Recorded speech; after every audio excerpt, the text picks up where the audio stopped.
call this meeting to order at 5:30 p.m. and we will now recess into closed session.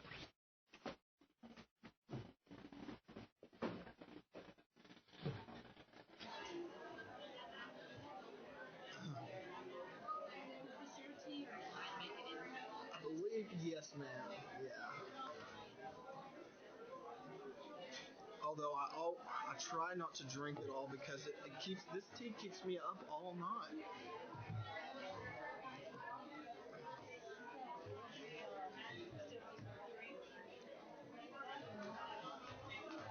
And it looks like someone might be filling out another one right now.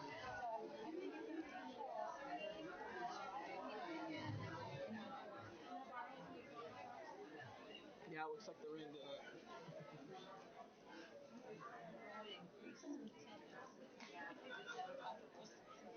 I got another one.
Good evening. We will now reconvene our regular meeting and start off with our invocation and pledge of allegiance. Dr. Ruth? Yes, if you'd care to join me.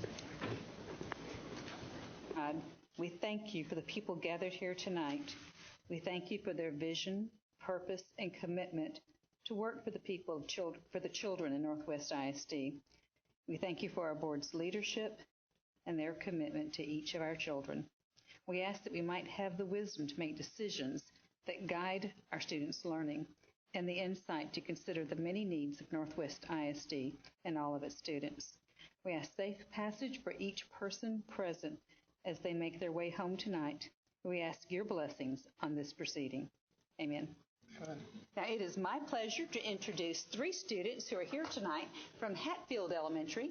They are here with their principal, Carrie Pierce, and I know they're back there somewhere. We're going to wave at us. I'd like to begin by introducing Ian Lester. Ian is a fifth grade student at Hatfield. He is the son of Hillary and Robert Lester. When asked what his favorite subjects are, he starts off with Pokemon. And I think that's a great creative endeavor. He says, I like it because there are cute little creatures and it's just awesome. What does he like to do in his spare time? He spends it with family and friends and with pets and animals. His principal writes, Ian is a member of Flag Club at Hatfield in Flag Club's inaugural year. With them tonight is also Andrew Lukenhaus. Andrew is a fifth grade student. He is the son of Tricia and George Lukenhaus. His favorite subject is history because I love to learn about old things. And what does he do in his free time? He likes to read at school, play video games at home. His principal tells us that Andrew is a member of the Flag Club at Hatfield with its inaugural year. We have a trend going. We have another Flag Club inaugural member with us tonight. Gracie Pierce is a fifth grade student. She's the daughter of Mark and Carrie Pierce. She loves reading. She writes, I love reading right now. I'm in the middle of Harry Potter. Yes. And what does she like to do in her free time? Softball. It's just so much fun. So, gentlemen and young lady, we thank you for being here tonight. And if you move to the podium and lead us in our pledges to both the United States and the Texas flag.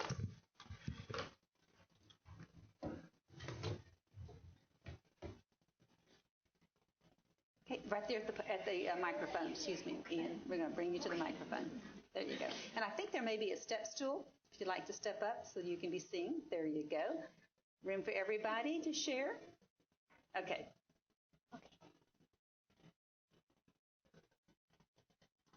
Audience attention.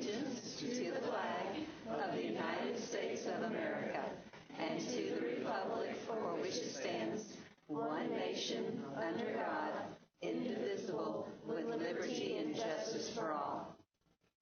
Okay. Honor the Texas flag. I pledge allegiance to thee, Texas, one state under God, one and indivisible. Thank you. And if you would please remain there just for a moment, Board President Mr. Wright is bringing you a small gift to say thank you.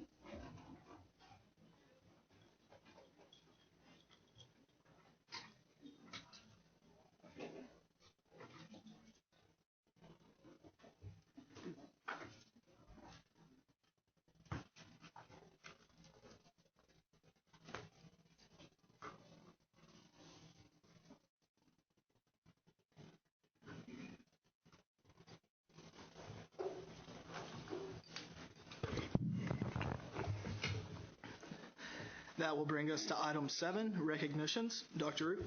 Yes, Mrs. Nail is coming forward to present the recognitions tonight. Yes, I'd like to begin by asking President Josh Wright and Superintendent Dr. Karen Rue to come forward to assist with the recognitions.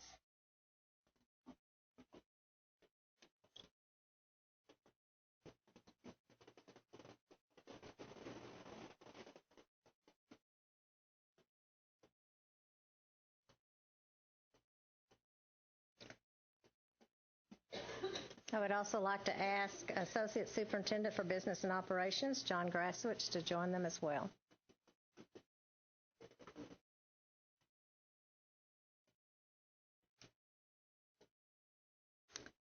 Tonight we have the honor of recognizing our purchasing department, and if Mark Vershawn, our Director of Purchasing, would come forward, please, as well as Senior Purchasing Buyer, Krista Spearman, our Outsourced Operations Manager, Dana Chandler, and Purchasing Assistant, Brenda Davidson.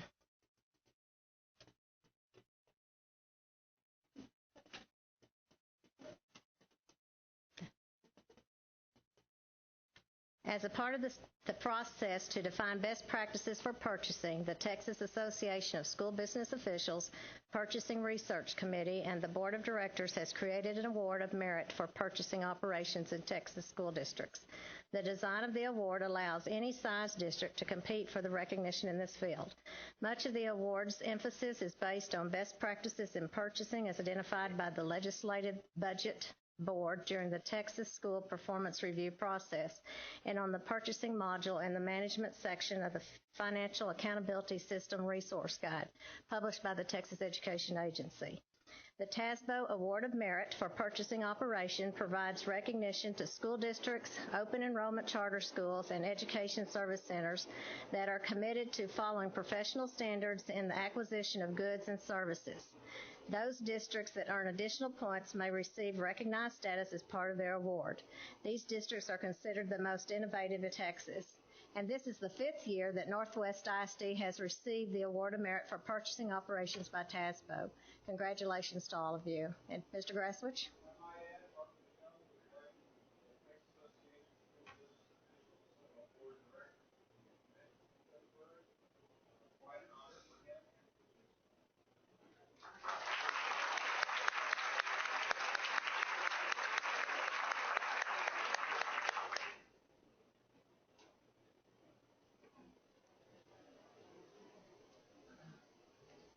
At this time, I'd like to ask Assistant Director of PE Health and Athletics, George Lukenhaus, to join Dr. Rue and President Wright, as well as Executive Director of Student Services, Dr. Alexander, and Executive Director of Benefits and Risk Management, Kitty Paylor.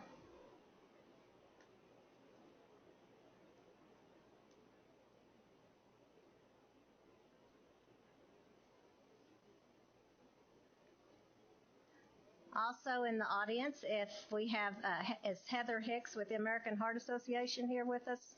Yes. And Justin Elementary student Brody Caswell. and Justin Elementary Principal Lisa Ranslaven.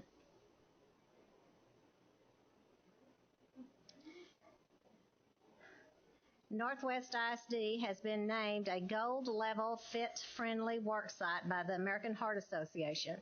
Worksite wellness is gaining more popularity as an important way to improve the well-being of the workforce, and Northwest ISD has taken great strides in this movement, said Nancy Brown, Chief Executive Officer. Tonight, we would like to commend George Lukenhouse, Dr. Alexander, and Kitty Paler for the work they have done to make this possible. Thank you.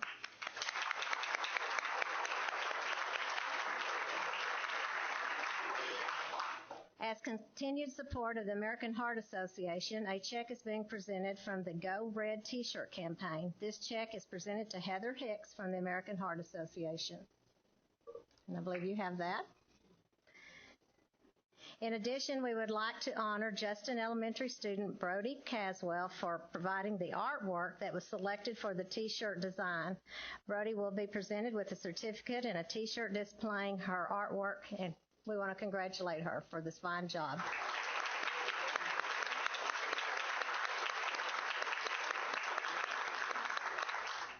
Thank you. And this is the second year in a row Justin Elementary Science is selected for our T-shirt.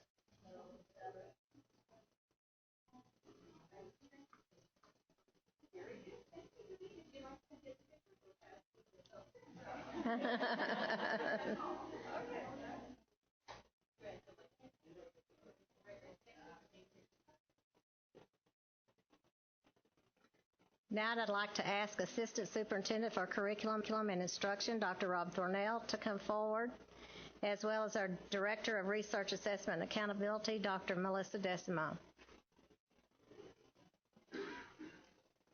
And this evening we'd like to honor Assessments Coordinator, Jody Pafford.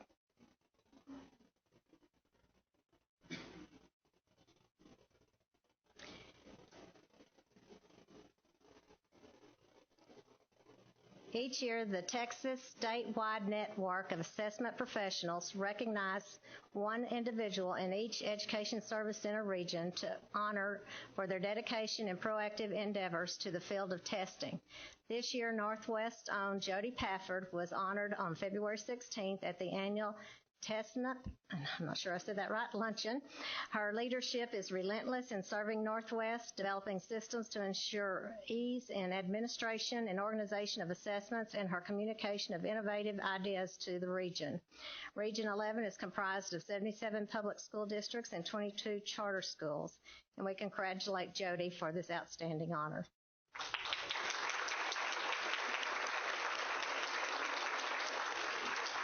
Do you want to say something?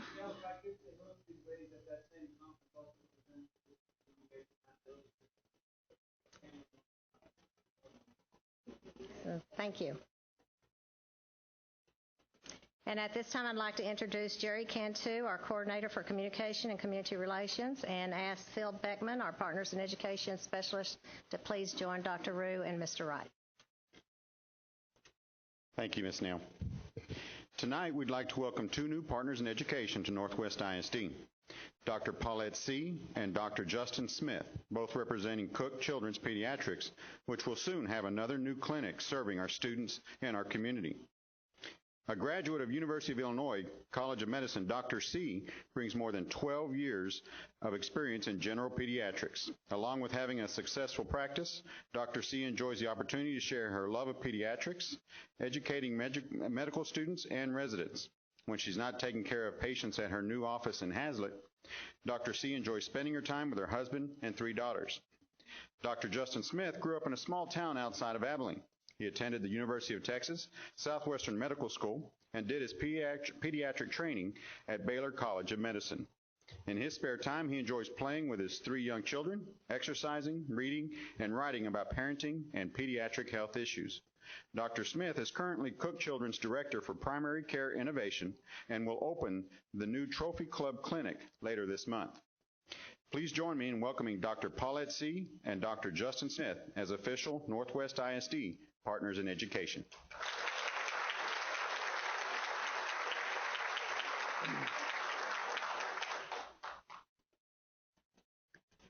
Tonight, we would also like to recognize the CoServe Charitable Foundation. Founded in 2004, the foundation was created to improve the quality of life for residents within our communities and to provide an opportunity for CoServe employees to become directly involved in giving back. The CoServe Charitable Foundation recently presented Pike Middle School PTA a grant in the amount of $4,986.48 to support the Campus Snack Sack program. Please join me in welcoming CoServe Charitable Foundation Board Member Curtis Talley, CoServe Area Manager Craig Chambers, Marketing Communication Specialist Don Cobb, and Pike Middle School Principal Chris Jones. Thank you so much for supporting our children.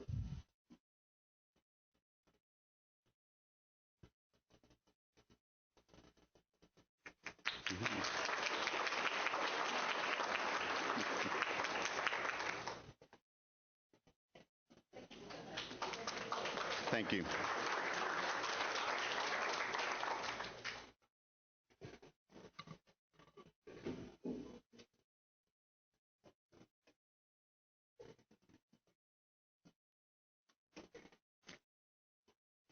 And this concludes our recognition for this evening. Thank you.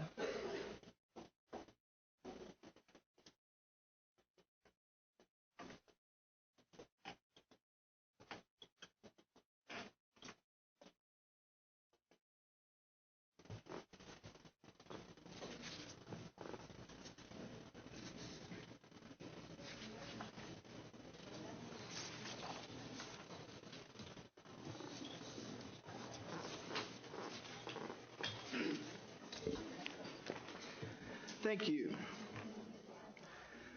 That will bring us to item 8, public participation.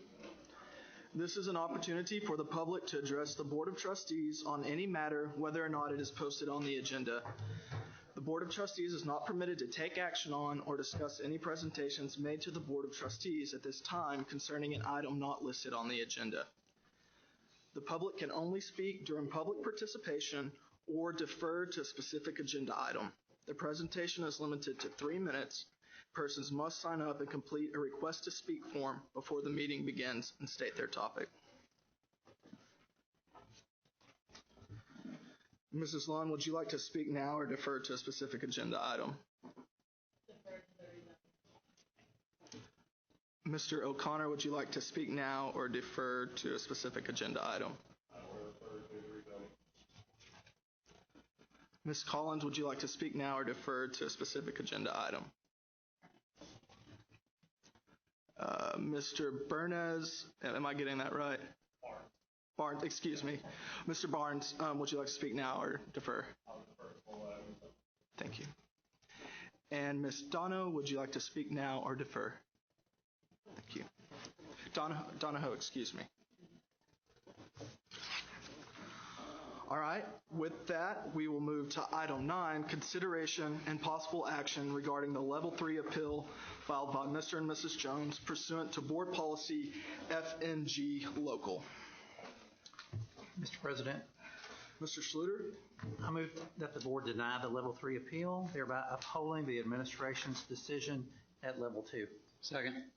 We have a motion by Mr. Schluter, a second by Mr. Fuller to deny. Any discussion? All those in favor? Motion carries 7-0.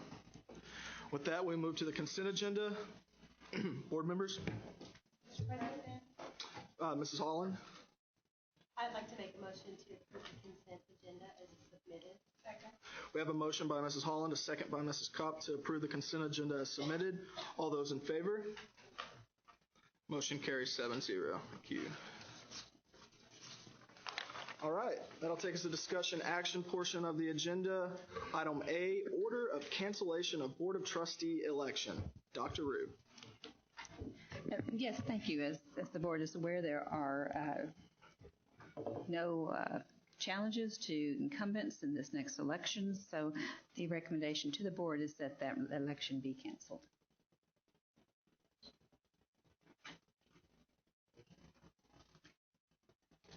Mr. Wright? Mr. Fuller? I move to approve the order of cancellation of the Board of Trustee election for May 7th, 2016. Second. We have a motion by Mr. Fuller, a second by Mrs. Roush to approve the order of cancellation of Board of Trustees election for May 7th, 2016. All those in favor? Motion carries 7-0, and congratulations to Mrs. Kopp and Dr. Simpson. Item B, possible casting of votes for the ESC Region 11 Board of Directors. Dr. Ruth? Yes, this is an opportunity for the board to cast votes if you choose to do so, and these are individual votes. The Education Service Center Board is comprised of seven members. These are members elected within the district served by the Education Service Center Region 11. There are two positions, two places open in this election. The first is place 3, which is running unopposed, and that's with Kathy Bryce. Place 6 has two candidates, Jay Thompson and Weldon Hafley.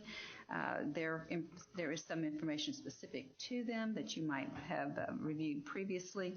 You have the opportunity at this time to cast your vote for in each of those two places.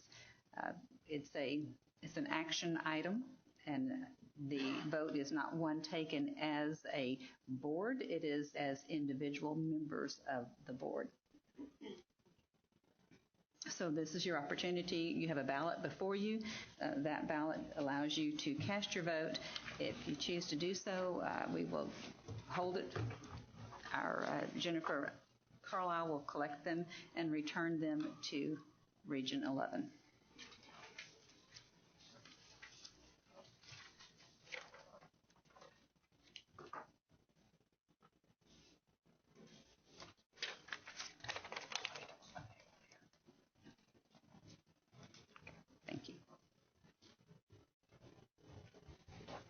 Thank you, Ms. Carlisle. Thank you, Dr. Ruth. All right. Item C, improve the attendance boundaries by rezoning portions of Peterson Elementary School to Haslett Elementary School, portions of Tidwell Middle School to Wilson Middle School, portions of Medlin Middle School to Pike Middle School, and portions of Byron Nelson High School to Northwest High School. This is a discussion item, and since we had 5 individuals defer to speak on the specific agenda item, I would like to ask for Ms. Lund to please step to the podium and state your name and address.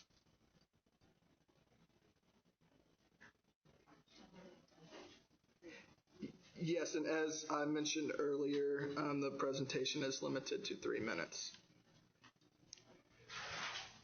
Amanda Lund, 9800 Amaranth Drive in Fort Worth in the Harmon Ranch subdivision. I am here to express my concerns about the proposed rezoning of Harmon Ranch to Haslett Elementary. Our neighborhood was made aware of this proposal via a Facebook post on February 16th. The post was from neighbors that had been designated as liaisons between our subdivision and the district. One of the liaisons is an employee at Peterson, which is a clear conflict of interest. To this day, we have received no formal communication from the district or either school regarding this rezoning. That is absolutely unacceptable. While the liaison said that the district was seeking our feedback, NISD chose to hold 3 closed meetings with the liaisons rather than provide open forums to discuss our concerns and solutions. NISD has shot down all of the alternative solutions that our community suggested. As you can imagine, this makes us feel as though our concerns and suggestions are not being heard. Transportation is a large concern. Haslett is over 3.5 times farther away from Harmon Ranch than Peterson. The commute to Haslett consists of mostly 1-lane roads under construction, including Harmon and Bonds Ranch, which are notorious for horrible traffic. While Mr. McClure suggested that the commute to Haslett didn't take more than 16 minutes one way, that is not taking into account the traffic from cars and buses that will now have to travel this route. Parents are concerned about the length of time their children will be on the bus. We've experienced overcrowded and perpetually late buses. Will those issues be addressed before next year when even more kids will have to ride the bus? Child care arrangements are another concern. NISD chose not to address this issue publicly until February, well into the second semester. Many of us have already enrolled and paid deposits for daycare, preschool, and after-school care. Many places that our children attend for after-school care will pick up from Peterson, but not from Haslett. I cannot keep my daughter at her preschool in Keller and pick up my son from Haslett during my 1-hour lunch break. I will lose my deposit because I have to pull her from the campus. In addition to the earlier start times, many of us will have to leave over 30 minutes earlier to drop our kids off and get back to the highway to finish our work commute. It is my understanding that moving our neighborhood will add 175 kids to Haslett's roster, putting them close to capacity as well. Why are our houses in neighborhoods that have yet to be built and apartments with higher turnover that are farther away from Peterson deemed allowed to stay while our children have to move? Many of us moved to Harmon Ranch with the desire and expectation that our children would attend Peterson. We sought out Peterson for its reputation, its principal, and the opportunities it could provide for our kids. Have the teachers or parents of Hazlitt been informed that NISD intends to increase their enrollment by 40% next year? In the weeks since learning about the rezoning initiative, our fifth graders have gone to tour Tidwell. Why would you send them to tour and familiarize themselves with a facility that you won't even let them attend next year?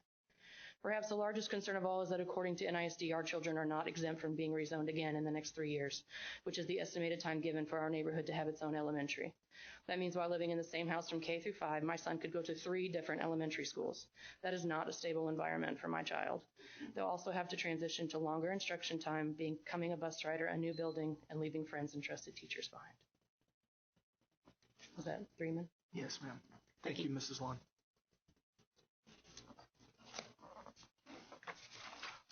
Mr. O'Connor, would you please step to the podium and state your name and address?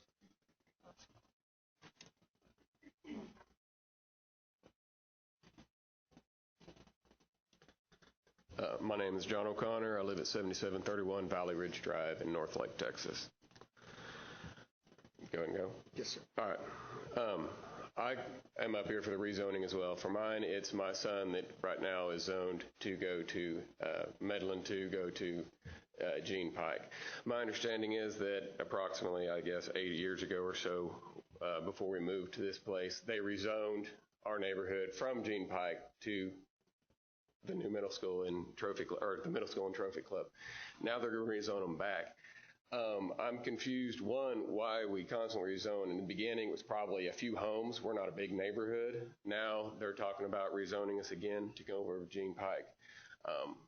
Like the lady before said, you move to a neighborhood, not just for a district, but for where the schools are going to be. We moved there, which a lot of people else moved there, to go to a higher performing middle school. Now, I'm sure Gene Pike is a great middle school, but if you look at the numbers, just TEA report cards, Gene Pike does not perform as well. They're not, I'm not saying they're a bad middle school, but they don't perform as well.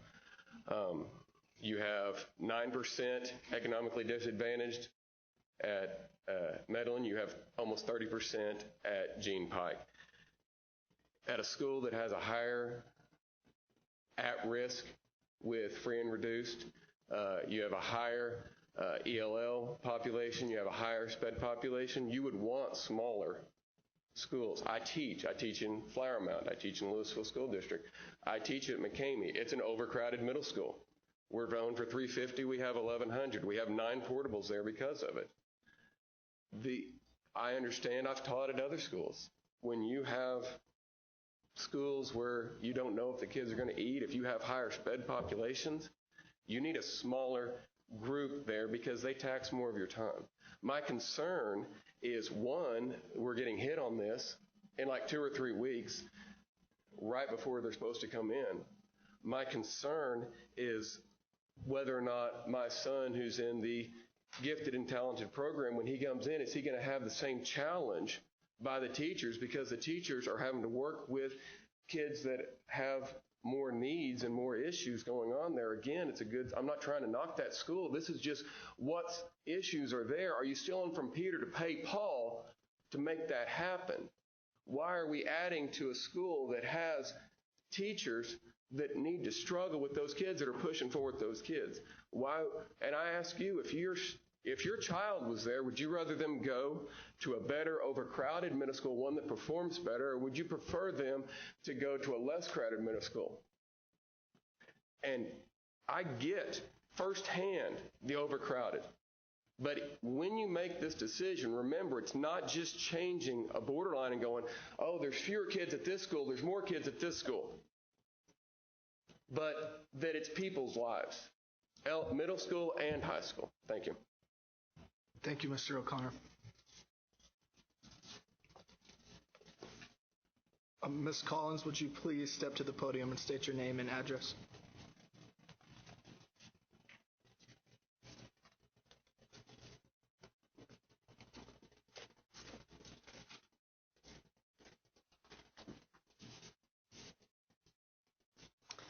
I'm Jill Collins, and I live at 7845 Stone Ridge Drive in Northridge Estates. Of course, I have concern. I have a sixth grader at Medlin, and I already have a daughter that's gone all through Medlin. I know the quality of the school and the teachers at Medlin. My other daughter is a freshman, and she's grandfathered in at Byron because she's in an academy. My concern is the grading policy that was changed last year with the tutoring. If you're going to retake a test, you have to go to one tutoring. If I have one daughter that does not drive over at Byron, and then I have another kid that is over at Pike, and I live in the middle, 14 miles one way, and pick the other child up, the schools start 10 minutes apart, and then I have to drive 12 miles into Roanoke. That was one of my concerns, even with the quality of the school, too. I'm concerned about the transportation, and if it is grandfathered in, that our kids can stay and go to Medlin and go to Byron, but the transportation.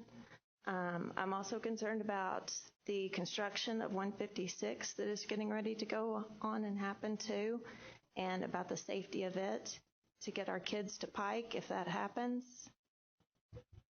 Those are just some of my concerns that I would like to be brought up. Thank you. Thank you. Mr. Barnes, would you please step to the podium and state your name and address? Michael Barnes, 1317 Ocotillo Lane in Fort Worth, part of the Harmon Ranch subdivision. Ladies and gentlemen of the board administrators, just wanted to take a few minutes tonight to act as an advocate not only for our community, but for my children, and then also one that I'm very used to being an advocate for, and that is special needs children. First off, our community, it was shared very well. Our community learned of this rezoning through a Facebook post. People that are in our neighborhood that aren't part of our community page would have had no idea that their kids were being rezoned until word of mouth followed the Facebook post. After that, we found out there were only 2 people that were nominated to represent our community.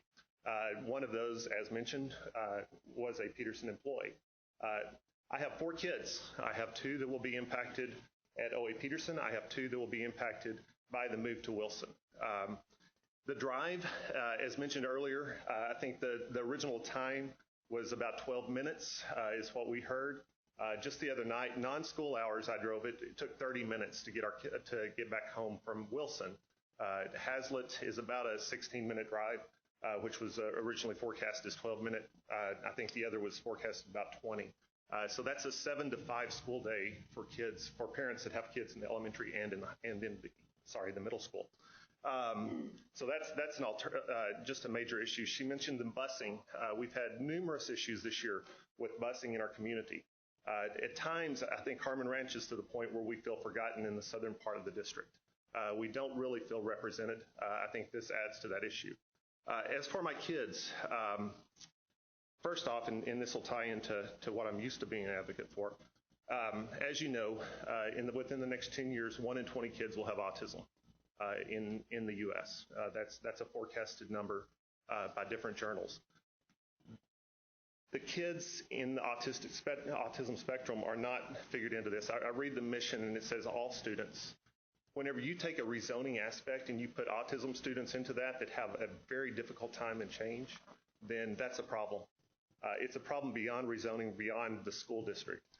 It's for many times they just do not feel like that they're able to adjust to those environments. And I challenge that whenever in the future, and Mr. McClure, I think, has done a great job communicating individually whenever we need it.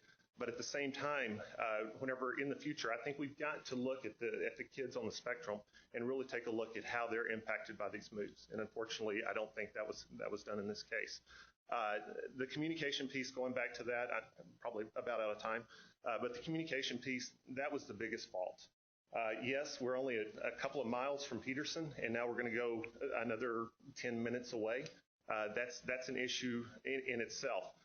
But overall, our kids had assimilated into the Peterson culture. Other communities have been developed around us and forced us to move out. So thank you for your time. Thank you. Thank you, Mr. Barnes. And finally, Ms. Donahoe, would you please step to the podium and state your name and address?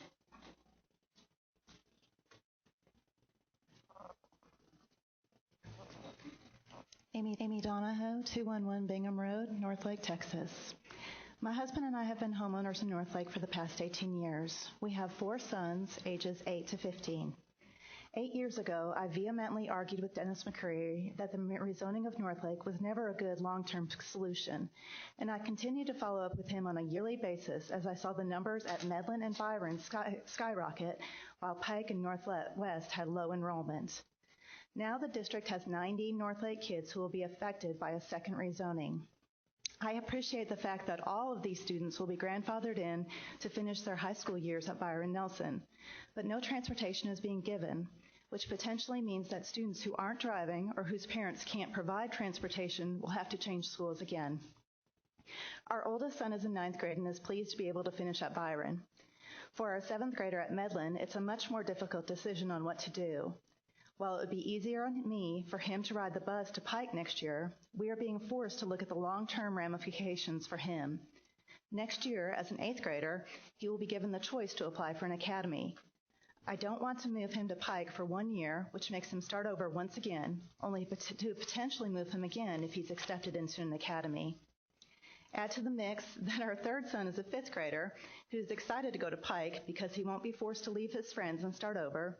He gets a chance to be the oldest, and the number of kids at Pike is so much more appealing. We will continue to have our 4th son at Justin Elementary. 4 kids, 4 schools, with 13 miles of construction between campuses. NISD made such a logistical nightmare for these families in Northlake and continues to inconvenience these families by now not offering transportation for those students who want to stay on at their Byron and Medlin campuses. The district has academy and dual language buses going all over the district. Currently, the high school bus that takes Northlake students to Byron Nelson is also a shared academy bus. The bus picks up academy students in Justin, begins its Northlake route, then delivers students to Steele and Byron. I would like to respectfully ask the school board to require the district to offer a transportation concession to these families in Northlake. Not all 90 affected kids will want to stay on at Byron or Medlin. Some will look forward to a smaller student population and choose to go to Pike and Northwest. For the other students who want to stay, the district can reasonably project that the academies at Steele and Byron will have students in Justin and Northlake requiring transportation. The parents of Northlake would just like an opportunity to get transportation assistance from the district by requiring the district to offer a centralized bus stop in Northlake via the academy bus. For other families who want their kids to be at neighboring campuses, I would also respectfully request that this handful of students with younger siblings be allowed sibling accommodations. Thank you for allowing me to speak. I know NISD is a great district, and I will continue to serve within the district and champion the district's goals and beliefs. Thank you. Thank you, Ms. Donahoe. Dr. Rue? Yes, thank you. Pardon me. Thank you. We appreciate each of you who came to speak tonight. Coming forward is Tim McClure, our district architect planner, who has worked with the rezoning committee to bring an initial proposal forward that is to be vetted within community forums and hearings as part of our process. So, Mr. McClure, if you would, please share this status of where we are at this time with the board. Excellent. Thank you. Evening, board. I'm going to go over just a few things, excuse me, just kind of the format of what we set out to do with the boundary committee. If I can find the right clicker here. There it is. The attendance boundary committee process, as we had brought forward to you several months ago, was one, to take and review the demographic information. We did that with Templeton Demographics, our vendor that we've hired to work with, has worked with the district for years, works with several of our neighboring districts to provide demographic studies. So review the demographic information to identify campuses that required relief and to develop options for boundary strategies. We went through that process with administration and with Mr. Templeton, and then we engaged the principals of the affected campuses that we saw that needed the relief. At that point, we asked that the principals help us reach out to who they felt were community leaders in their school that best represented the group of folks that could potentially be reboundary. And at that point, we reached out. We had a list of about 30 parents that we reached out to, and we conducted meetings for the last 3 weeks that included parents, principals, and administrative staff. Of the 30, these are the names that actually attended the meeting. We sent notification out every week and invitations to the meetings to come out. This is a representative group that actually was able to make one or more meetings throughout that process. And at the meetings, we reviewed the demographic information that you're familiar with, that you see from Bob's reports from time to time, and that you'll see here in the fourth quarter report after this update. We walked over the economic conditions of the DFW area. We went through the DFW new home ranking report, showing that Northwest is at the top of that list with number 4 on the list, and that there, more importantly, is 25,000 future lots available in Northwest, which makes us one of the top growth districts in this region. We went over the housing activity for the third quarter of 2015, showing the number of houses that have the starts, the closings, and the inventory. And then we did a map showing the annual closing distributions for the third quarter of 15, noting that the highest activity is in the south and in the east portions of our district. We also looked at what's to come and the future lots that are available.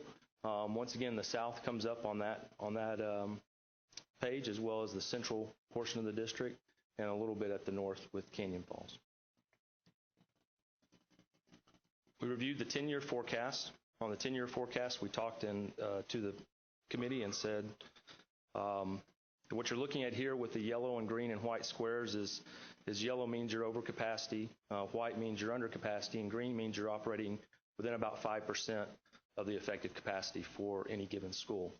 And so ultimately, we would love to see a bar of green, because that means we're staying pretty close to within 5% of the capacity that a building can handle. As you can see, and as a fast growth district, that's very difficult to manage with lots of high growth in the yellow areas. And then this is the secondary campuses with the same logic and reasoning behind them. So we asked the committee, we said, let's pull out a few things of consensus, a few items of consensus that we can all agree upon. And these are the ones we've presented and agreed upon. The Northwest ISD's focus is to deliver curriculum in an effective manner and to provide a safe and secure environment. That Northwest ISD is a fast growth district and growth is expected and continuous. And that Northwest ISD exists to serve all students. That we're going to do our best to minimize attendance boundaries, and that we're going to do our best to forecast and continue to stay ahead of the development that we're experiencing in our district. We itemized the capacities of the buildings that we have concerns with, and here's what we came up with. The Schluter Elementary School is reaching its capacity. We're actually working towards an addition to increase the capacity from 650 to 850. And then that capacity will then exceed 850 in approximately 2019. So it is a short relief, but bringing that school up to the 850 capacity, which is where we're trying to put most of our elementary schools at this time. That addition will be completed during this next school year. Beck Elementary School still experiencing moderate growth, and there's still a little bit of growth to happen in the Beck attendance zone. They're nearing capacity or at capacity as well. The area in that boundary is within about 10% build out as far as the Beck, so they're close to being to a point where their boundaries would be kind of resolved from any additional build out that could provide more growth. And so that minor changes may needed to be put into place to effectively lock down that boundary. On Peterson, we noted this is the fastest growth in the school district. The Peterson boundary has the highest densities of students per home in our district. That density is about a 0.8 in regions of the neighborhoods surrounding Peterson. That's 0.8 students per home. On average, our district yields about a little less than 0.4 elementary students per home. So it's almost double what we see across the district. So not only is it a fast growth area in our district, it's also a very highly dense area of students coming out of that area. Estimated to exceed capacity by students by over 75 students next year, and then continuing to grow in that expectation of 75 plus students annually for the next several years. Medlin Middle School, currently over capacity and expected to exceed capacity by 100 plus students next year, and then continued growth of 50 plus students annually before the next several years. Tidwell, likewise to Medlin, expected to exceed capacity by over 50 plus students next year and continue to grow by the number of 75 to 100 students annually for the next several years. And then Byron Nelson, currently over capacity and expected to exceed capacity by 200 plus students next year, with continued growth of 150 plus students annually for the next several years after. So those are the campuses that we had identified and brought forward to the committee. We also brought forth an initial plan, and what we said was we had to start somewhere, and so myself and Mr. Templeton brought forward a plan for all of these situations that were just talked about, and said this is our opportunity to present this plan to you and then have it critiqued, have it gone back to your neighbors, to your community members in your neighborhood and in your area, critique and bring us back the feedback and any resolve that we can help provide. So the first one we looked at was the Beck property. This is an opportunity to move about 20 elementary schools from the Roanoke Hills and Vineyard area, from Beck Elementary to Roanoke. And then you'll see I've outlined what that does to those. It basically relieved Beck and put them in that green bar, like I mentioned, that area of operating efficiently for several years, about 10 years. And then essentially for Roanoke, it didn't really impact them for about the next 7 years before they would be reaching capacity with that small, slight movement. The next one we looked at was, of course, the Peterson boundary and the 172 kids in the Harmon Ranch Elementary area. And we looked at two options there at first. So there was a natural understanding that maybe going across the highway to Nance would provide a more immediate relief. But then when we looked at what that did to the numbers, is it really just reversed the situation. One, because Nance is one of those schools that's still sitting at 650 students capacity. That will be on our plans in the next year to bring up to 850 student capacity, and you'll see why momentarily with some of the developments going on in that area. And so you can see it immediately makes Nance 733 students for next year, obviously taking them over their capacity. It does relieve Peterson for about the next 3 to 4 years, which is what we were wanting to do there to be ready to receive the additional growth coming into that area. And we said, well, it's not good to go to Nance if it exceeds their capacity. So then the next closest school we looked at was Haslett. The same 172 going to Haslett, as you can see, puts Haslett within a range that for the next 2 years would operate within 5% capacity, and then be a little over capacity in that third year, which, to reference one of the homeowners earlier that talked, I mean, that 3-year cycle is going to be pretty critical for that southern portion of our district and what is needed down there from the student growth that we're seeing. So you can see the Peterson stays the same with that move and a relief mechanism that provides them about 3 to 4 years. So then we said, well, let's follow the same logic with our middle schools for that same area. And so if you took the 78 that we're going to go, or the elementary zone that would go to Nance, then that would also follow Nance feeder to Chisholm. Not really a good option at all, given the distance out to Chisholm is very, very long way away, as well as it didn't really provide us any relief at Chisholm, and continuing to make Chisholm an overcapacity campus. So going back to following the Haslett feeder pattern and going to Wilson and taking the group of middle schoolers that currently live in the Harmon Ranch area from Tidwell to Wilson, then you can see it gives Tidwell basically a very small relief. It puts them within 5% for next year, and then they would be back at overcapacity for the following year. For Wilson, it does not change. It accelerates their capacity by a few years, but still provides us about 5 to 6 years before we're reaching their capacity for Wilson Middle School. Then we looked up at the northern part of the district, and the pressing thing here was the Harvest and Canyon Falls communities. Both those communities are expected to turn out 1,600 homes in the next 3 to 5 years.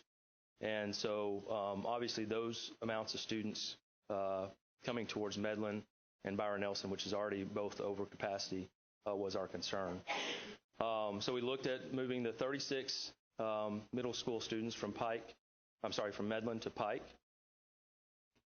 And you will see it does not completely relieve Medlin. Medlin is still over capacity, but it takes their numbers down greatly from what they were, and it still provides Pike, several years, 4 years before they're at capacity. Likewise, for the high school, moving Byron Nelson, the 53 students from Byron Nelson to Northwest, you can see once again, does not really completely alleviate the problem. It does bring the numbers down at Byron Nelson, and still provides us about 7 years before we're at capacity for Northwest High School. So this was what was presented originally on the first night, and we asked the committee to go back and share this with their community and bring us feedback and give us homework assignments. And so one of the things they asked us to do was to take and drive routes. So these are just some quick snapshots of the routes that we drove from the Harmon area, timed routes during the time period which students would be dropped off. I know they're hard to read there, but basically, as was reported by the individuals that stood and spoke, roughly about 15 minutes, 12 to 15 minutes on any given day, the days that were driven, which was about 3 for the elementary and 2 for the middle school. And so you see the results there. The difference between Tidwell and Wilson was a total of about 2 minutes difference, Tidwell being a little bit shorter distance than going to Wilson. So we drove the times. We reviewed the bus policies with the committee, stating that the bus policy is to not allow students to be on a bus any longer than an hour, so no matter what the circumstances are. Other considerations and research that we provided, there was a request to provide demographic data on existing and future multifamily developments that are ongoing in our district. This information has also been added to the fourth quarter report, in which Bob will present coming up after this presentation. But roughly the data that we have right now in our existing multifamily provides for less than 4% of our total population, and that's throughout the entire district, not in one isolated area. So the number of students that are coming from the multifamily developments are not that high yield just yet. Not to say they won't be one day, but today they're just not. And then other considerations, and this was the part I was talking about with the developments in the South. You can see here the other considerations was we researched and we mapped and forecasted other boundary options. We actually had 2 meetings where the Templeton group was with us, and they were running numbers as people were asking, try this area, try that area. We got some homework assignments in which we went back and pulled different areas and presented them week to week. And all of them just continued to present additional layers of problems or affect more than one campus at one time. The biggest concern is reviewing the current and future development impacts in that southern area. If you notice there, you got 163 future lots in the Tahama Bluffs area over there to the far right of the page. Below the Harmon Ranch green box, you see 371 future homes, and that will double Harmon Ranch's size. They're about 350 right now. Then moving across 287 to the Berkshire, you see 791 future homes, and then a little bit further west in the Waters Bend North, you see 381 future homes. The other concerning element that we have right now is what I have in the blue box there, and that is currently there's a zoning request going towards City of Fort Worth this week that would request that the zoning be changed for that area in the blue box that could yield up to 2,000 living units, mixture between single family and multifamily. So to emphasize the fact that this is a fast growth and high density area, we showed this slide just to bring that point to light. It is very much a concern for long range planning for us and to make sure that we have the proper amount of schools in that area of the district. So after all the input and going back and forth, this is the recommendation that I'm bringing forward for you tonight for your discussion. The plan for this is to provide you with the recommendation, your discussion and input, and then we will go out to each of the communities and present this in an open session where we'll get the feedback from the communities and then be back on the 11th at the next board meeting to provide it back to you with any changes that come from those groups and a way that you can hopefully take an action on this recommendation. So to review the recommendation, right now we're saying adjust the boundaries as shown here. So that's changing the Medlin to Pike and the Byron Nelson to Northwest boundary. So adjust those boundaries as shown and provide the option for grandfathering 36 current Medlin students to stay at Medlin and continue on to Byron Nelson until graduation, so it does not interfere with their path. An asterisk there that district transportation would not be provided, and that another asterisk that elementary age siblings to follow the new attendance boundary as shown. Adjust the boundary as shown to provide the option for grandfathering 53 students, current Byron Nelson High School students, to stay at Byron Nelson until after graduation. And the same two asterisks, district transportation would not be provided, and elementary age siblings to follow the new attendance boundary. Here is the side-by-side comparison of what those numbers look like. You see the current projections. The top is Medlin and Pike, and the bottom is Byron Nelson and Northwest High School. Once again, I point out it does not resolve the problem at either of those schools. We still have an overcrowded campus in both those schools. Next recommendation I showed you earlier with the Beck. We just felt that there was still a lot of activity to happen in the Roanoke area, in and around the 114 corridor to the east of 35. And so we felt that those 20 students, while it did create a capacity where Beck was kind of leveled out for the next 10 years, it was something that we felt we should wait on and see what further development happens in this area before we make a decision on that community in the Roanoke Hills and Vineyard. The next was to adjust the attendance boundary as shown and provide the option for grandfathering fourth graders / incoming fifth graders to remain at their final year at Peterson Elementary School, and then moving the 172 students from Peterson to Haslett Elementary School with the same two asterisks, district transportation not be provided, and elementary age siblings to follow the new attendance boundary. There is the side-by-side comparison of those numbers with the current projections, 927 for next year at Peterson. That drops down to 720, and the Haslett 408 would go up to about 617. Obviously, depending on what grandfathering occurred and didn't occur, if that recommendation was accepted.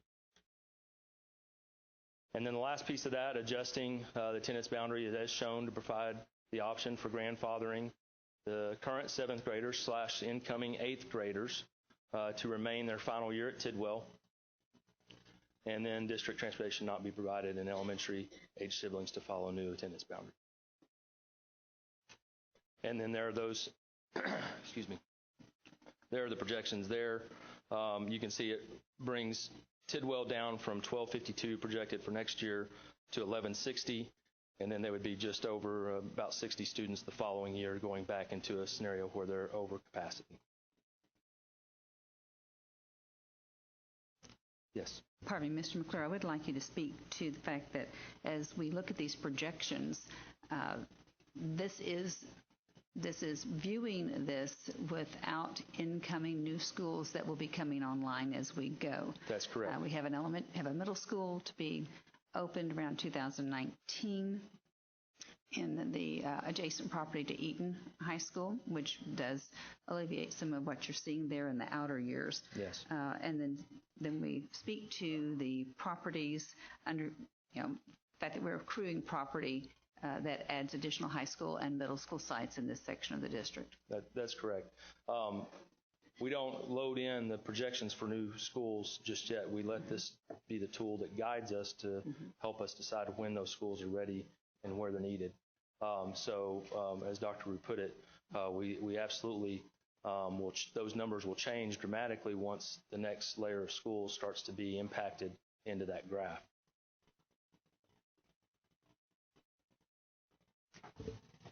And then remind us of the process that district is using to arrive at a recommendation, a final recommendation for the board. Okay, so just to review the process, we went through the analytics with our demographer. We brought that forward to the affected campuses, to the principals, visited with each principal. I asked that the principal do an outreach for us to include parents that could sit on a committee to serve and help us navigate the waters and look at options of providing boundaries changes, and then bring that recommendation back to you tonight and for discussion. And then we will take that out and have two meetings, one in the north and one in the south, for each of those affected communities to present this same information in an open forum where we can get feedback from those communities, and then be back in front of you on the 11th as an action item with any modifications from that process. Ms. Rickler, what are the possibilities of inviting a quantitative tally, a number of students on each bus, so that there might be the possibility of providing a central bus stop, which wouldn't require multiple stops, but one bus stop, letting the kids on first that were maybe, I don't know how you want to define that, but I often see empty seats on those buses, and I wonder what it would take to see if we couldn't compromise the transportation question of this. Yeah, I think it's a difficult question to answer today, not knowing who would stay and who would go, so not knowing what those numbers are. But we've looked at the bus numbers. We can make some accommodations. There's a cost that goes with that. But it's hard to make that determination and answer specifically, not knowing if half the students choose to go ahead and follow the new boundary system and half stay. I'm not sure how to. Some will be driving at that point. Some will be driving. And we know that there would be, I think there were 53 that were staying at Byron, offered to be grandfathered to stay. Yeah, 53 at Byron Nelson, 36 at Medlin. Yes. It doesn't seem like it would be an overcapacity situation, but food for thought. Okay, thank you. Mr. McClure, on the open forums, that will be the first time that we've had general open forums with public participation, right? For this type of procedure, as far as I'm aware, yes, sir. And as far as for this procedure, for working on these? Yes, sir. Right. And so those will be, how will you get the message out? Will it just be for the parents of students affected, or would it be for everyone in general in those particular boundary areas? It would be for everyone in general in those particular boundary areas. And the expectation would be to maybe even hold that at the potential school that they might go to, so they have an opportunity to see the school, visit with the staff. Not that that's set in stone yet, but that's one of the options we're looking at. Okay, thanks. I know we're enlarging Sluter. Is Haslett, are we able to do that to Haslett Elementary if need be? Haslett is a campus we've looked at. It is obviously one of our older campuses. And at this point, it doesn't appear that that is really a campus that's built to go to 850. There's some site constraints there.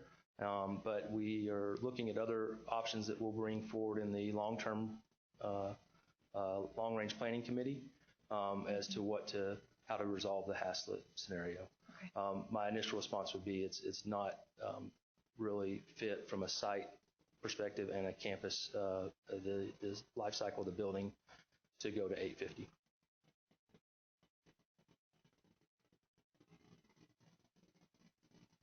Hey, Tim, I have a couple of questions for you. First, I'd like to say that every time we do a boundary adjustment, it's never a thing. So, yes, sir. I appreciate your efforts on this thus far. I want to also support what Devonna said, and that is, let's look at the transportation cost. Absolutely. Let's try to ease this. Mr. Fuller also asked how the community meetings were advertised. I don't know that I ever. We haven't had any yet. I know, but are we going to send out notices through the kids, or? Yeah, we'll send out notifications through the contacts that we have for all the affected kids. Is there a possibility that there may be more than 2 meetings? I know that you mentioned a north and a south. We could look to have multiple dates at each of those, yes. I was just kind of curious what kind of collection of information we're going to gather from those. Just make sure we accommodate everybody and everybody can get to those. Absolutely. Also want to reiterate, too, that we mentioned the elementary schools. And we currently don't have money for those, so we'll have to pass a bond to increase the number of elementary schools. Just a plug there. We do have money for one, but after that it gets tight. Yeah. That's true. We're a fast growth district. Our projections, if you are still here tonight, you will see our demographic report where we will grow from the 21,000 we are today within 10 years to about 34,000 students. So there are new schools in our future. And I too appreciate the process and really encourage the community input with the collection of suggestions, because I know it is hard. And one of the things that I think is hardest is when it keeps moving back and forth. And when we are growing so rapidly, it does move back and forth. And so I'm curious, in the area in which we are growing so rapidly in the southern part, what are our plans for the elementary needs? We have one other elementary school in the current bond program. We are planning to extend the enrollment size at both Nance and Schluter. The long-range plan committee's role and responsibilities, and they'll be kicking off later this spring and through the summer and fall, will be to line out the timing for each of those and then bring forward a recommendation for the next bond program so that we can build the additional schools. I will share, and Tim and John, y'all jump right in to fill in any holes I might have, that for roughly every 8,000 to 9,000 students, we have a high school, 2 middle schools, and 6 to 8 elementary schools. So we can anticipate opening similarly that alignment in the next 10 years. And I too think looking into transportation will be important. The roads are really challenging with all of the construction, regardless of which direction you're driving. And so I do think we need to look at transportation. Absolutely. The one challenge we're going to have moving forward as a district, as a fast growth district, is the span of area that we cover and trying to keep up with the pockets of growth. Right. And that's always going to be a challenge for us. Yeah. The transportation is critically important. Yes. It's very challenging. Yes. Absolutely. And of course, not that everyone wants to hear this, but transportation is provided to the campus year zone too. I would also add that as part of the overall effort, Tim and I have been working with George Curry and Bob on site acquisitions, especially large site acquisitions for secondary campuses. And we should be, with a little luck, bringing some of those to you either before the summer hits or in June or perhaps August. So we are trying to lay the groundwork for the acquisition of property to support the next bond authorization election, to build the next high school, middle schools, and supporting elementary schools.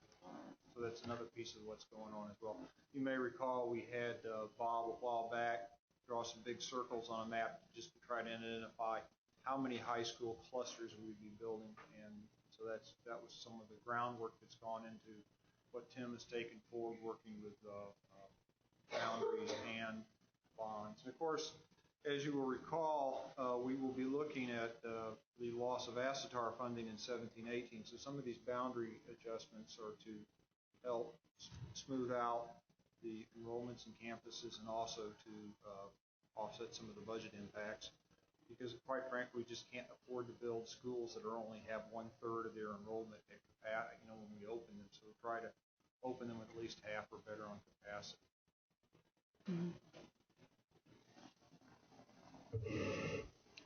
Board members, are there any further questions? I'd like to say thank you, Mr. McClure, thank you, Mr. Graswich, and thank you to our members of the community. We do appreciate and value your input very much.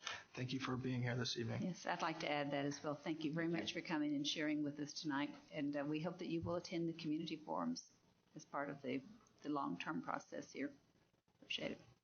Stay tuned for our demographics report. Yes. And hang around for the demographics report. And That's with right. that, we'll move right to our Report A, the demographics report. Dr. Root? Yes, thank you. Mr. Templeton is moving forward. He is our district demographer, for those of you who do not know him, and he will be sharing with us our quarterly report.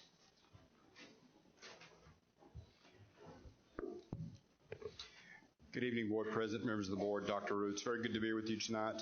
Tonight I will briefly touch on the economic conditions that are happening across the state and specifically what's going on in the DFW region.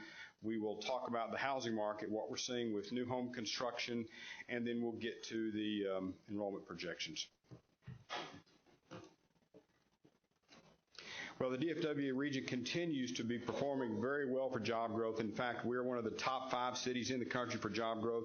Our job growth is right at 2.9%. We're growing about 99,000 jobs annually across the DFW region. We're very fortunate that our job growth is primarily tied to professional services, and so that is helping us not be so impacted by the slowdown related to energy. The energy is going to continue to be a challenge for the state's economy, but for the Dallas-Fort Worth area, we're not going to see much of a change in terms of employment growth. The unemployment rates are continuing to go down slightly. The DFW region's unemployment rate is at 4.0%, and that's Texas rate is at 4.1%. So we continue to have a very strong unemployment rate. New home construction continues to surge. In fact, annually, we started right at 26,840 new home starts in the last 12 months. That's up about 2,700 starts from the previous year. Northwest ISD is ranked 4th in the DFW region for new home starts. We started 1,223 starts in the last 12 months. We closed 1,153. We've got 1,933 vacant developed lots that are on the ground, ready for builders. That's a little bit tight. So one of the things that has caused our enrollment or our housing to slow down just a tad, we were number 2 for several years, but it's that lot supply that has dropped that's slowed us down a little bit. As Tim mentioned earlier, we have 26,757 future lots that are planned to come to the Northwest School District. So your school district is going to be growing for 20 plus years. This is not a cycle that's going to run its course in the next 10 years. You're going to be growing for a very long time. The developers are picking up their pace, so we are seeing new development activity with new developments coming online in several places across the district. The platting is now taking place with the city of Fort Worth, so we are seeing platting activity pick up, and so the housing market is positioning itself to continue to expand. This is a look at the annual start rates by quarter. We're looking at the starts by quarter and closings by quarter. In the fourth quarter, we started 311 new homes. That's the highest number of starts in the fourth quarter that we've seen in the last 5 years. We also closed 315 homes in the fourth quarter. That's also the highest fourth quarter number that we've seen in the last 5 years. So we have seen a little bit of a pickup in terms of fourth quarter numbers. Now here's the top 10. We show you the top 10 because it gives you a pretty clear picture of where the majority of the housing is taking place. You literally have somewhere between 25 to 30 active subdivisions that are building, but this top 10 represents about 61% of your activity. And you'll notice it does continue to be concentrated in the southern part of the school district. Also around that Trophy Club area is where we're also seeing the most significant Trophy Club, Roanoke area for annual closings in the Northwest District. Now we look at vacant developed lots to give us an idea of where the housing is going to take place in the next year to 2 years, because where the vacant developed lots are is where the most new homes are going to be built. What you'll notice is Canyon Falls has jumped up on that list. They have 343 vacant developed lots that are located within the Northwest School District. Number 2 is Harmon Ranch. They have 255 vacant developed lots. They're building about 70 to 80 homes a year, and they've got about 115 future lots. This top 10 for vacant developed lots represents about 70% of the vacant developed lots in the district. You'll also notice that the circles have now also moved up 35. So I mentioned Canyon Falls. We've also got the Harvest Meadows, and then there's the Hillwood Harvest development. It's not on the top 10 right now, but it is also adding lots. So that 35 corridor is kind of picking up some steam. Future lots, as I mentioned, these are lots that are in the planning phases. They will likely be delivered beyond 2 years, but they'll be coming within the next 2 to 7 years. We'll see these circles kind of fill in. And you'll notice the Sendero Ranch, we're starting to see some more activity around Sendero Ranch. There's some land that's about to come into play. Represents about 2,400 lots, but total at Sendero Ranch still has over 8,000 lots left in the Sendero Ranch area. This top 10 for future lots represents about 72% of the future lots coming to your district, and that's right at 19,000 just in these top 10 neighborhoods. Now, this is a table look, so it's the table that has all of the housing data, and it's broken down by elementary attendance zones. And one of the things you'll notice, the yellow is the number one, most active, the green is the second most, and then that kind of cranberry color is the third. But we've got 6 elementary zones that are building more than 100 homes a year. So your growth truly is spread out over a large area of the school district. It's not just concentrated in one area. We got 6 zones that are starting more than 100 homes per year. And then you'll notice some of the areas that I'd point out, the Hatfield zone. Even though it's got a small number of starts, small number of closings, but they have 6,633 futures. The tradition, we've talked about the tradition development for a couple of years now. Well, it is starting to come into play, and that is going to drastically impact the Hatfield zone in a couple of years. Here's some of the highlights of some of the most active areas that we're watching very close. Berkshire, it's 791 total lots. The groundwork is currently underway, so they've started the grading. They are expected to deliver about 299 lots by March of 2016, and then they're hoping to build about 190 homes a year. Now, the developers are always very optimistic on their projections, but it gives you an idea of that this is going to be a production kind of community that is going to go with a high number of homes. First residents could hit by the fall of 16. That's probably going to be a little bit later than that, but the price range of these homes is $275 to $350. There is a small portion that does fall within the Eagle Mountain School District, but that's only about 15 to 20 lots. This is in the Nance Elementary Attendance Zone. Harvest, it's a Hillwood development project. It's just on the west side of I-35. There's 650 lots that are located within the Northwest School District. There's currently about 132 vacant developed lots. They're building, they had about 30 homes under construction, and they hope to build about 70 to 80 homes a year in that Harvest development. And that's in the Justin Elementary Attendance Zone. The Tradition, which is just north of 114 and west of the railroad track there. And it represents almost 3,000 lots, 2,984. It does have a small apartment section that could have about 300 apartment units. And the land sale is expected to be complete by this April. The developer anticipates that the first homes could be on the ground in 18 to 24 months following the sale of the land. So it typically takes about 18 months for the bulldozers and the development to deliver the roads and the utilities. So when we see the bulldozers on site, then we can roll forward about 18 months before we'll see the kids. So realistically, it's going to be about 3 years before we see that surge into Hatfield. Wellington, it's also back down the southern part of the district, represents about 2,900 total units. It's got 1,700 single-family lots, 1,200 multifamily units.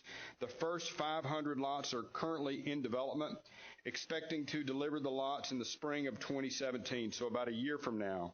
There are 5 home builders that are slated to begin building, and they're hoping to build about 15 to 20 homes per month, which I think that's a little aggressive. But first residents expected fall of 2017, and that's in the Sluter Elementary Zone.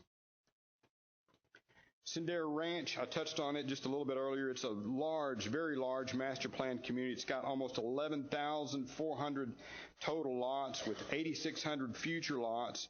2,570 homes are occupied. There's about 62 homes under construction, and that's in the Thompson Elementary Zone of that development. There's about 2,400 lots that the developer is starting to deliver some infrastructure. And so the developer is hoping to deliver about 400 to 600 lots, and they should continue that through about the year 2022. It's currently, as I mentioned, it's slightly split between Sendera Ranch and Thompson. Right now, the activity is in Thompson, but the future activity is pushing to the north in the Sendera Ranch elementary portion of the district. Now, this is titled Project Blizzard. I'm not sure what the name is ultimately going to be, but it's being referred to now by Hillwood as Project Blizzard. 114 section of the school district. It is Hillwood. There is a 275 single-family homes slated to come into this section. It will also have some retail, commercial. It'll be a mixed-use development, and construction is not anticipated to start until possibly about the third quarter of 2016. So there again, it's going to be a couple of years before we feel the impact of that development, but it will impact the Lakeview Elementary attendance zone. Now, Tim mentioned we started looking at multifamily. So we geocode your students several times throughout the year so that we can get a sense of how many kids are coming out of your neighborhoods, how many are coming out of apartments. This also includes some of the mobile home communities as well.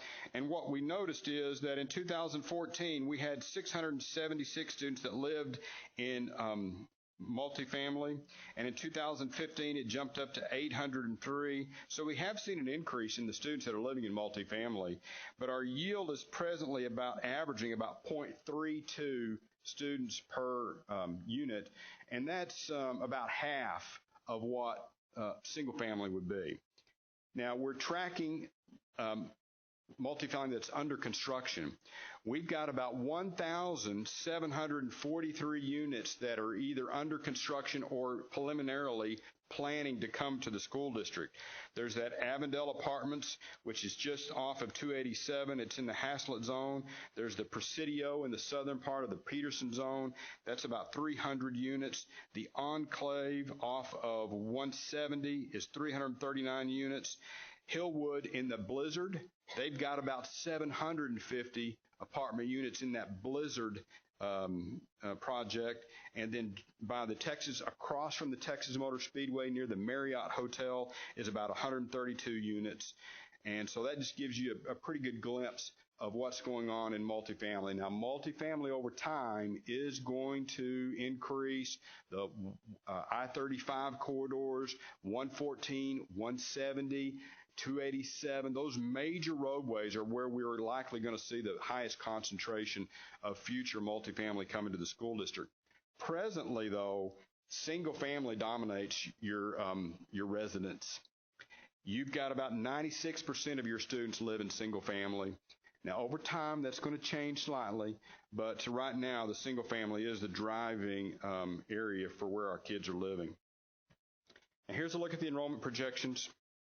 Now, these are the same enrollment projections that we presented in the fall. As we finish the attendance zone project, then we'll adjust the projections once the attendance zone piece gets settled next month. But right now, we're going to be seeing an increase of almost 5,800 students in the next 5 years. That's going to put your enrollment by 2020 at 26,743. In 10 years, that's 12,906 students. So as Dr. Rue mentioned, was it about 8,000 students represents a feeder pattern. So that's a high school, a couple of middle schools, and 6 to 8 elementary. So that just gives you a glimpse of the facilities that are going to be required for the school district in the next 10 years. Now, here's a look at the campus level, and this is the same model that Tim presented earlier, but what I will point out is the challenge that we have is we're growing in multiple places, and where we have those white boxes doesn't always sit next to the campus where we need to move kids. So our capacity is not always in the spots that allow for that. So in that 3 to 5 year window, starting at about 2018, even with this little adjustments, and I say little, they're all they're important and they are impactful. But even with these adjustments, you're still going to be looking at 3 elementaries that'll be needed around 2018 to 2020, somewhere in that window. And then you're going to need, they're going to be in different areas. They're going to be in that Schluter, that southern piece. There could be also around the Hatfield area in that 3 to 5 year window. And then we've got, possibly Lakeview because of what's going on with the blizzard. So we've got just multiple areas that are going to cause us some growth opportunities.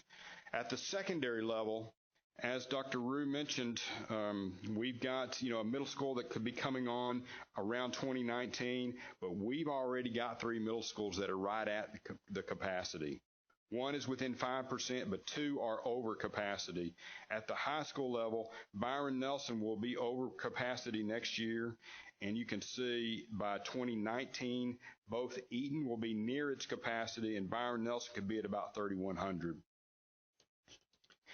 Now, one of the things we also are providing is just some county appraisal district data just to kind of give you a glimpse of what's going on with your appraised values. That has a huge impact on your INS side of your revenue.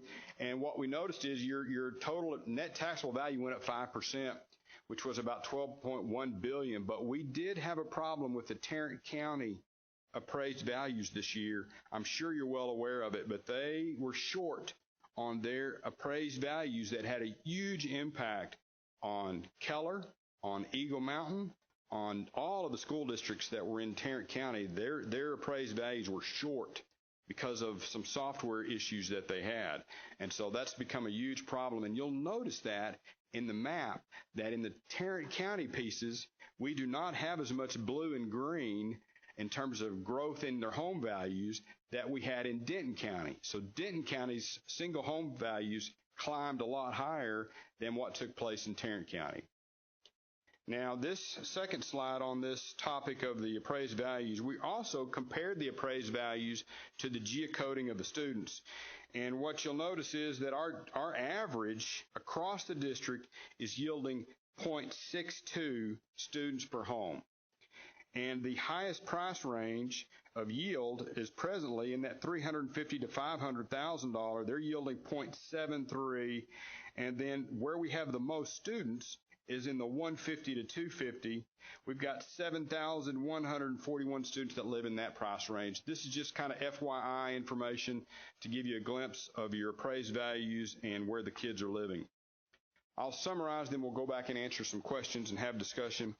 The DFW region continues to be a leader in job growth and population growth by creating almost 99,000 jobs in 2015. We do not expect a slowdown related to the problems with energy in the DFW region.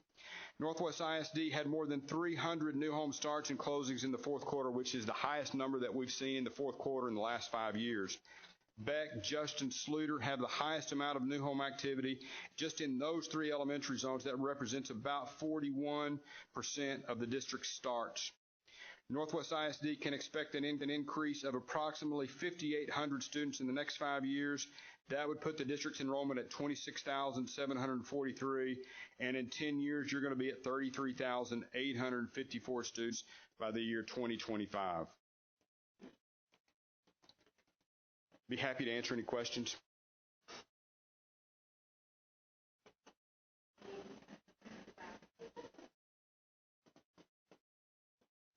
Board members? All right. If there are no questions, thank you, Mr. Tifton. Thank you. That'll bring us to Report B, the 2015-2016 Student Transportation District Effectiveness Report. Dr. Rue? Yes, thank you. And Mr. Grasswich is here to introduce Dana Chandler and the Durham, gosh, you're going to help me remember. Andy Burton. Thank you. Well, that took care of my part. Okay. This one? Good. That a little bit. Good evening, members of the board, Dr. Rue, and administrators. Of course, I'm here to go over the annual transportation report for this school year. We've talked a lot about growth today and talk a little bit more about it. As you can see from this first slide, from last year, we ended the school year with 114 routes. Even as we speak, since I've completed this presentation, we've actually grown to 150 routes now, with an additional 3,859 students on our buses this year. So that we had a lot of growth. We've experienced a lot of growth in our buses this school year. This year, we have a new general manager. John and Dr. Ruth just introduced him, Andy Burton, and we're happy to have him with us. Our driver staffing right now is at 100%, and we have about 10 extra drivers for spares. We've added additional office staff at the local transportation office through Durham to help support the drivers. This year, Durham has raised the driver starting wages from $14 an hour, and if you'll remember last year we went from about $11 an hour to the $14. This year we've gone from the $14 to $14.50 an hour.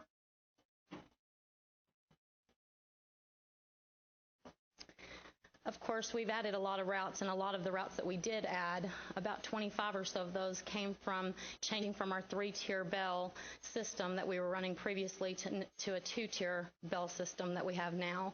The additional routes were just sheer growth due to the 3,800 students that we've added on the buses. Our on-time performance reports are showing to be at an average of 99% on time to each of our campuses. And you'll know that last year I reported to y'all that we were receiving those now. This is the first full year that we've had to look at on-time performance, and that on-time performance comes from the GPS that's on those buses. So we get that exact time that we're landing at each campus for each bus. I also reported last year that we started piloting a new bus tracking app that is running that comes from the GPS. And this year we have about 347 parents or students that have downloaded that app and are now using that app. And I've heard a lot of positive feedback from our parents. Their kids don't have to wait out in the cold, and they can follow that app and know what time the bus is going to arrive and send their kids out to the bus stop real quickly. Durham is continuing to disinfect the buses during cold and flu season, and the new fuel system we installed last year is up and running, and right now we're not using it because of the construction that's at the building. Our special education department has partnered with us again this year with Durham, and they have provided us with diabetic awareness, anaphylaxis training, and our child abuse training that we get every year. And of course, they did some additional training for special education bus drivers with CPR and first aid also. We're continuing to utilize School Messenger for our late buses and bus accidents.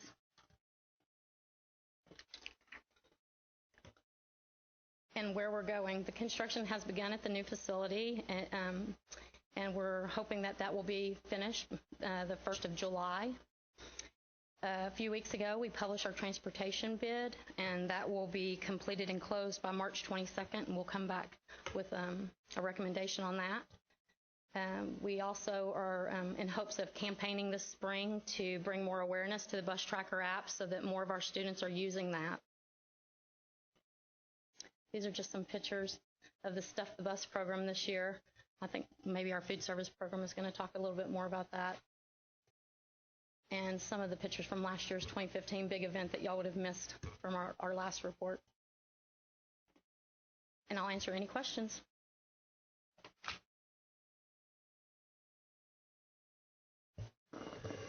Yes, I have a quick question. My question one is, you said 347 of the app downloads for the bus tracking? Yes, sir. That is not a really high percentage of our bus riders. Has that been advertised, I suppose? It has. We sent out flyers. We've sent out pamphlets. But, yeah, I was kind of surprised. That's why we're going to do a little bit more with it. I mean, Durham did give us a bunch of marketing information for the parents. I just don't know if they're using it because they don't know about it. I'm not certain what the issue is, but we're gonna work on a campaign during the spring to bring some more attention to that. Because the parents that are using it, they've really enjoyed it. So.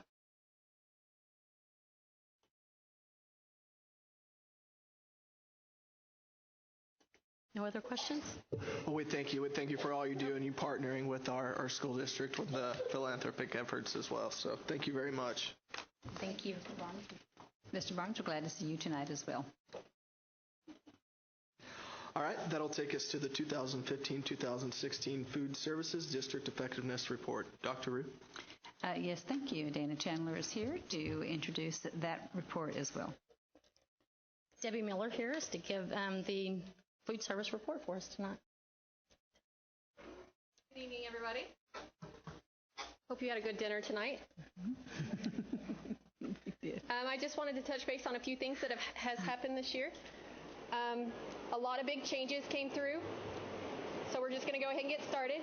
Eaton High School, of course, opened this fall, and we opened up 4 serving lines, plus a Pizza Hut, Subway, Red Mango, a pod store, and 15 vending machines, and a Java City.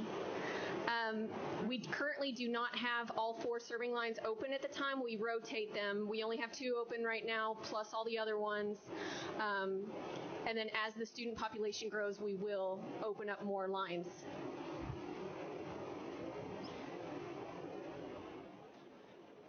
As well as Eaton High School, this summer we opened up a new concept. It's called Red Mango. It is a frozen yogurt concept.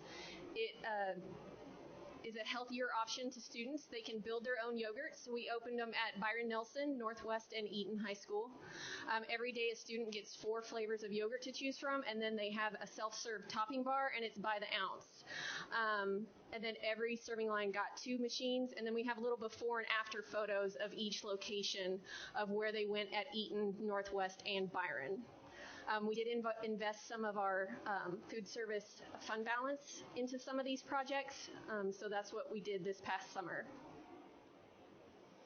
Here's another big project that we did with our fund balance. We remodeled Chisholm Trail and Medlin Middle School serving lines. We wanted to make them more universal. We wanted them to be the same, so we could offer the same items on all 3 lines to all students, so we could improve line time, and we could also improve food quality, and we weren't making ends meet to make the food safe. So we remodeled all these kitchens. We included ice cream wells on all the lines, hot cold plates on all the lines, and then it was a company that came in called ModuServe, and they came in and did all the work.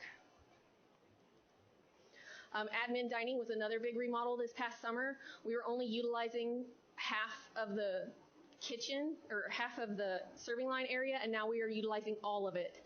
We now have a build your own station for sandwiches, salads, and wraps, and then we also have a daily menu line, and then we have a beverage station. So you're no longer having to leave the salad bar area to go around to get a drink and come back. You can just flow straight through the line and get what you need.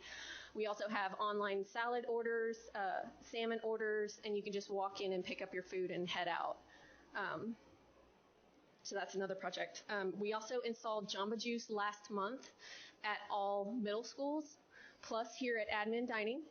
And I also got approval last week for Steele High School, and that is going to be installed within the next 2 weeks at Steele High School. It's a 100% smoothie option for students, fruit juice. We also piloted salad bars at Northwest and Byron in the spring last year, and then we did some student surveys to see how they felt about the salad bar and if they wanted to see it more often. We are currently doing it 1 day a week at Northwest High School, and we are doing it every day at Byron. It is a by the ounce. Students serve themselves, and then they just go through the line and weigh their salads and go. We are doing this also at Eaton High School. We're doing it 1 day a week right now just to test it out. We're also testing a new digital menu system. We currently have one in place, but we're testing one that offers more incentives. They have little tick screens at the bottom, so the students, like at Eaton High School, can do Twitter feeds on there. They can put their own advertisements on there, so we can share space at no charge. So it's a better system, it's faster, it's more user-friendly. Yokel did donate all the players and all the installation at Eaton High School, and so we currently have it up and running, and we're considering implementing it at all high schools at this time. Investing in our future, all these projects that we've been working on, we invested roughly $1.3 million from our fund balance.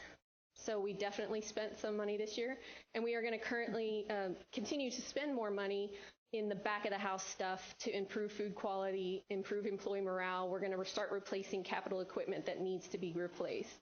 So here's a list of equipment that we've replaced so far this year. A lot of it's been at Pike, but we've also replaced equipment at our older schools like Justin, Northwest High, Admin, and then the remodels at Chisholm and Medlin. We also have a 3 to 5 year capital equipment replacement going on right now.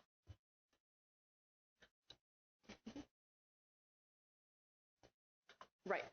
So the fund balance, it has to be spent on food service, whether it's better equipment, more labor, better food quality. So we reinvested some of the money into better equipment right now. Revenue is up across the board. Meals are up. This year we did not do any pricing adjustment on a la carte. So even though there was no pricing adjustment on a la carte, you can see an increase in a la carte sales. These are some of the ideas that we're doing right now. We're looking at increasing breakfast participation right now. We have brought back Build Your Own Waffles at the high school level, and we are looking at expanding it to the middle school level. The students come in, we make them a waffle, they pick their toppings, and they move on. We also brought back a good quality whole grain donut for all grade levels, and we've been running breakfast promotion with donuts. We did it for Dr. Seuss. We had a lot of participation in that. We did little giveaways, and it was definitely something that we saw a big increase in. At lunch, we're looking at bringing back the fruit slush, 100% fruit juice slush for students. It comes with the meal at no charge, and then bringing back ice cream promotions at the secondary level. And again, we did the Dr. Seuss promotion this month, and we're currently doing the monthly food promotions like the National School Breakfast Week, National School Lunch Week. And then, of course, we have the Aramark Fuel promotions that are done 2 weeks every month where we showcase a new recipe at the middle school level and the high school level. This year, we had our TDA USDA administrative review audit. This is an audit that's done once every 3 years. The government actually comes in and reviews all of your free and reduced applications, your free and reduced claims, and make sure that you're claiming meals correctly and you're following nutritionals. So we had that this year at Chisholm, Pike, Hatfield, and Justin. They come on site for 2 to 3 days, but the overall process is about 6 to 8 weeks. I actually have to submit paperwork for 6 to 8 weeks, and they look over everything. This year we passed with no findings. We had an excellent review. It was a perfect score. So we are very thankful for that. And the auditors actually gave us some quotes for the kitchens. The chef salads at Chisholm Trail were works of art. Staff at Hatfield preparing food that is visually pleasing and very tasty. Pike, the staff is in good cheer in the kitchen and is carried out to the students on the serving line, and all students are treated as a favorite customer at Justin. We definitely do challenge our employees to do West. We do want them to treat their customers as they themselves would want to be treated.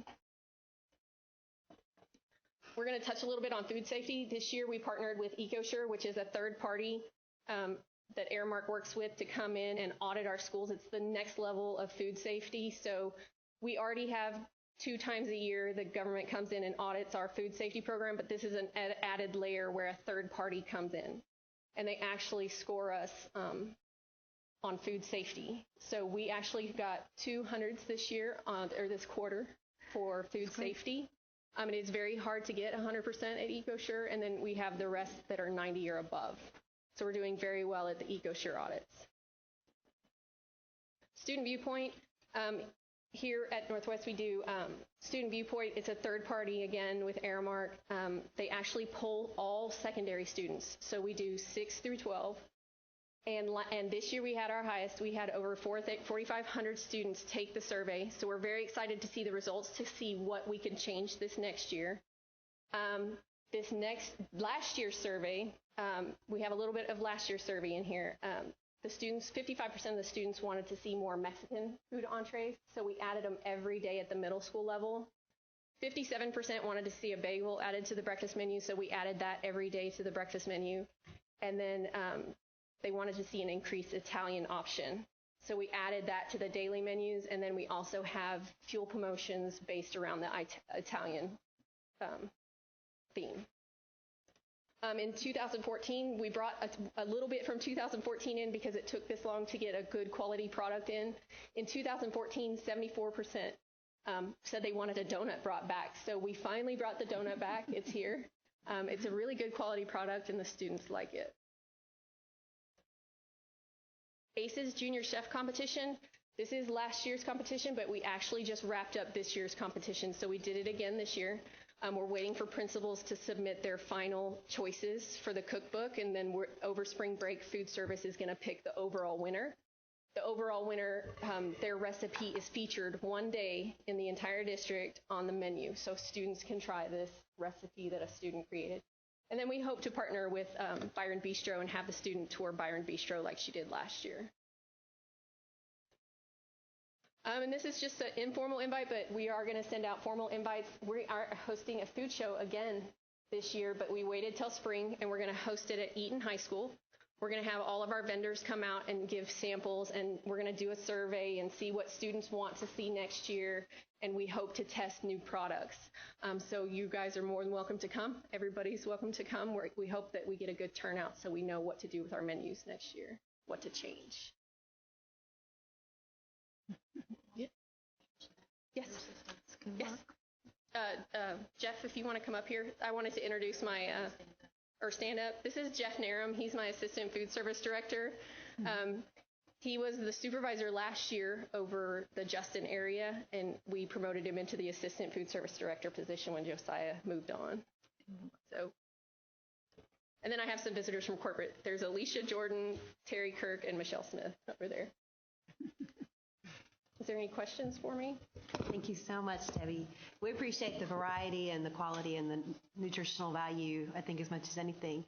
Hope you could force my son to eat a salad in high school. That would be great. A couple of just real quick questions. So you can have the red mango and the Jamba Juice on their lunch money card. It's not extra. Okay. Yes. And then what are we doing in the way of, I know this is off the subject in a way, but promoting some recycling? Especially like of the plastic bottles and things, some of the things that you sell that it might be recyclable. Is there a bin for that in each cafeteria? There's some campuses already have that. Beyond high schools have it, Pike has it, I've seen it there. But as far as food service partnering, we haven't been approached, but we're open to that, to listen. It's something I think that would set a good example for the kids and do something good for the planet at the same time. We do recycle boxes in food service. We break down all the boxes and put them in the recycle bin at the campuses. Good to know. Anyway, keep up the good work. Thank you. Thank you. I had a quick question. Whenever you were talking about the increase in revenue this year, we opted out a couple of years ago with the federal program. Do you think it's in response to us opting out and the food being better tasting and more options, or just why do you think we have an increase in revenue? We've been at the elementary. We're seeing an increase across the board. We've implemented new concepts. We started making pizza in-house at the middle school level. We've at the elementary level, we've also streamlined a la carte, so we don't offer a huge array. We just offer certain things, and then we've been working with principals on allowing it every day. Maybe not ice cream every day. Still keep ice cream on Fridays, but can we sell chips and water every day to get students to buy bottled water and stuff like that? So we've been working with principals as well. And so with the federal program, has that also contributed? Are we, I guess, in a way, still making money? Is it being cost effective for us opting out? We only opted out at the high school level. Right. It is still working. Right. So I'm wondering, is that something we need to start looking at also for our middle schools to increase the revenue there as well?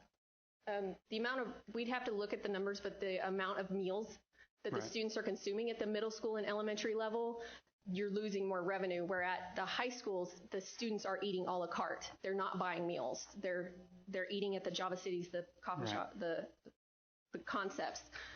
whereas we have a high meal participation at the middle schools and elementary. So that's revenue lost. So there's a bigger revenue lost at the elementary and the middle school level. Okay. So we'd have to come up with concepts to offset that revenue, because you're still not getting free and reduced anymore.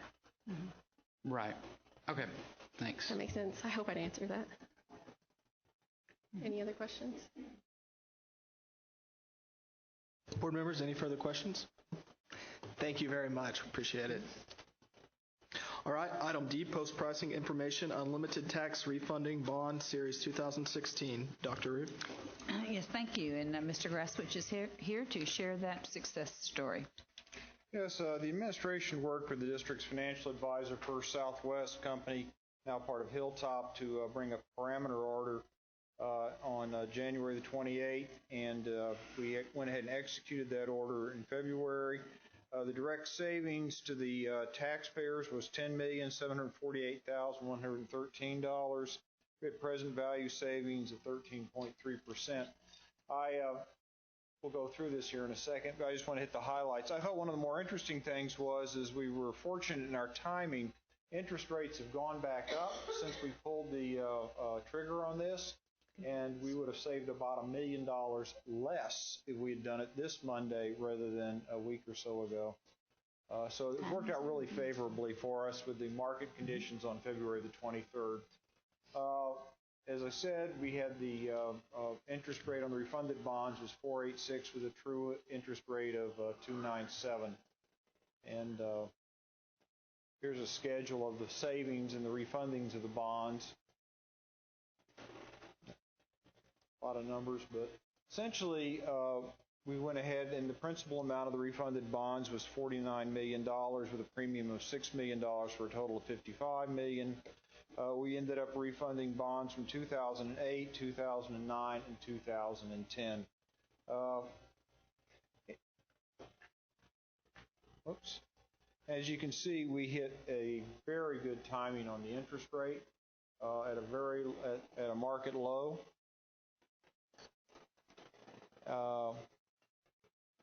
We had a good team. They pulled, we went ahead and used, as our team was, Bosky as our senior manager with 40%, RBC Capital Markets at 30% as a co-manager, and Raymond James at 30% as a co-manager.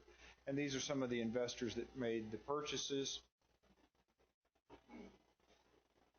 I would like to compliment Bosky. With 28.1, or about half of the bonds were unsold initially. Bosky made the commitment to maintain the interest rates and then sold the bonds off over the next 3 days. So that was a case of our lead underwriter stepping up to make sure the sale was a success. Rather, they could have just marked and we would have received a lot less profit on the bonds. But instead, they went ahead and held the bonds and sold them out themselves over 3 days. So they made a commitment on the part of their firm to back the district in the sale of these bonds. And this is just the final pricing results. Comparable bond sales to Allen and Willis ISD.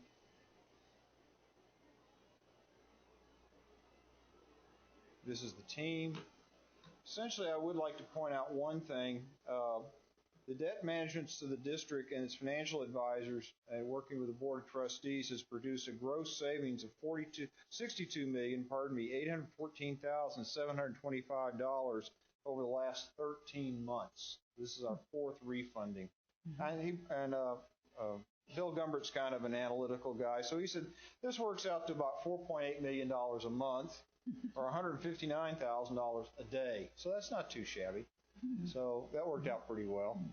And so we've got a good team, and we've caught a good break in the mark. Just wanted to kind of bring you up to date on how the sale went. Excellent. Happy to answer any questions. Great job. Thank you, Mr. Grasswich. And then I'm going to put in a plug for Dana and the good work she's done with Debbie and Andy and Airmark and Durham. They have put a lot of money into upgrading facilities and the equipment and the training and the staffing. And I'm especially going to focus on the staffing because it is very difficult in today's labor market to remain fully staffed.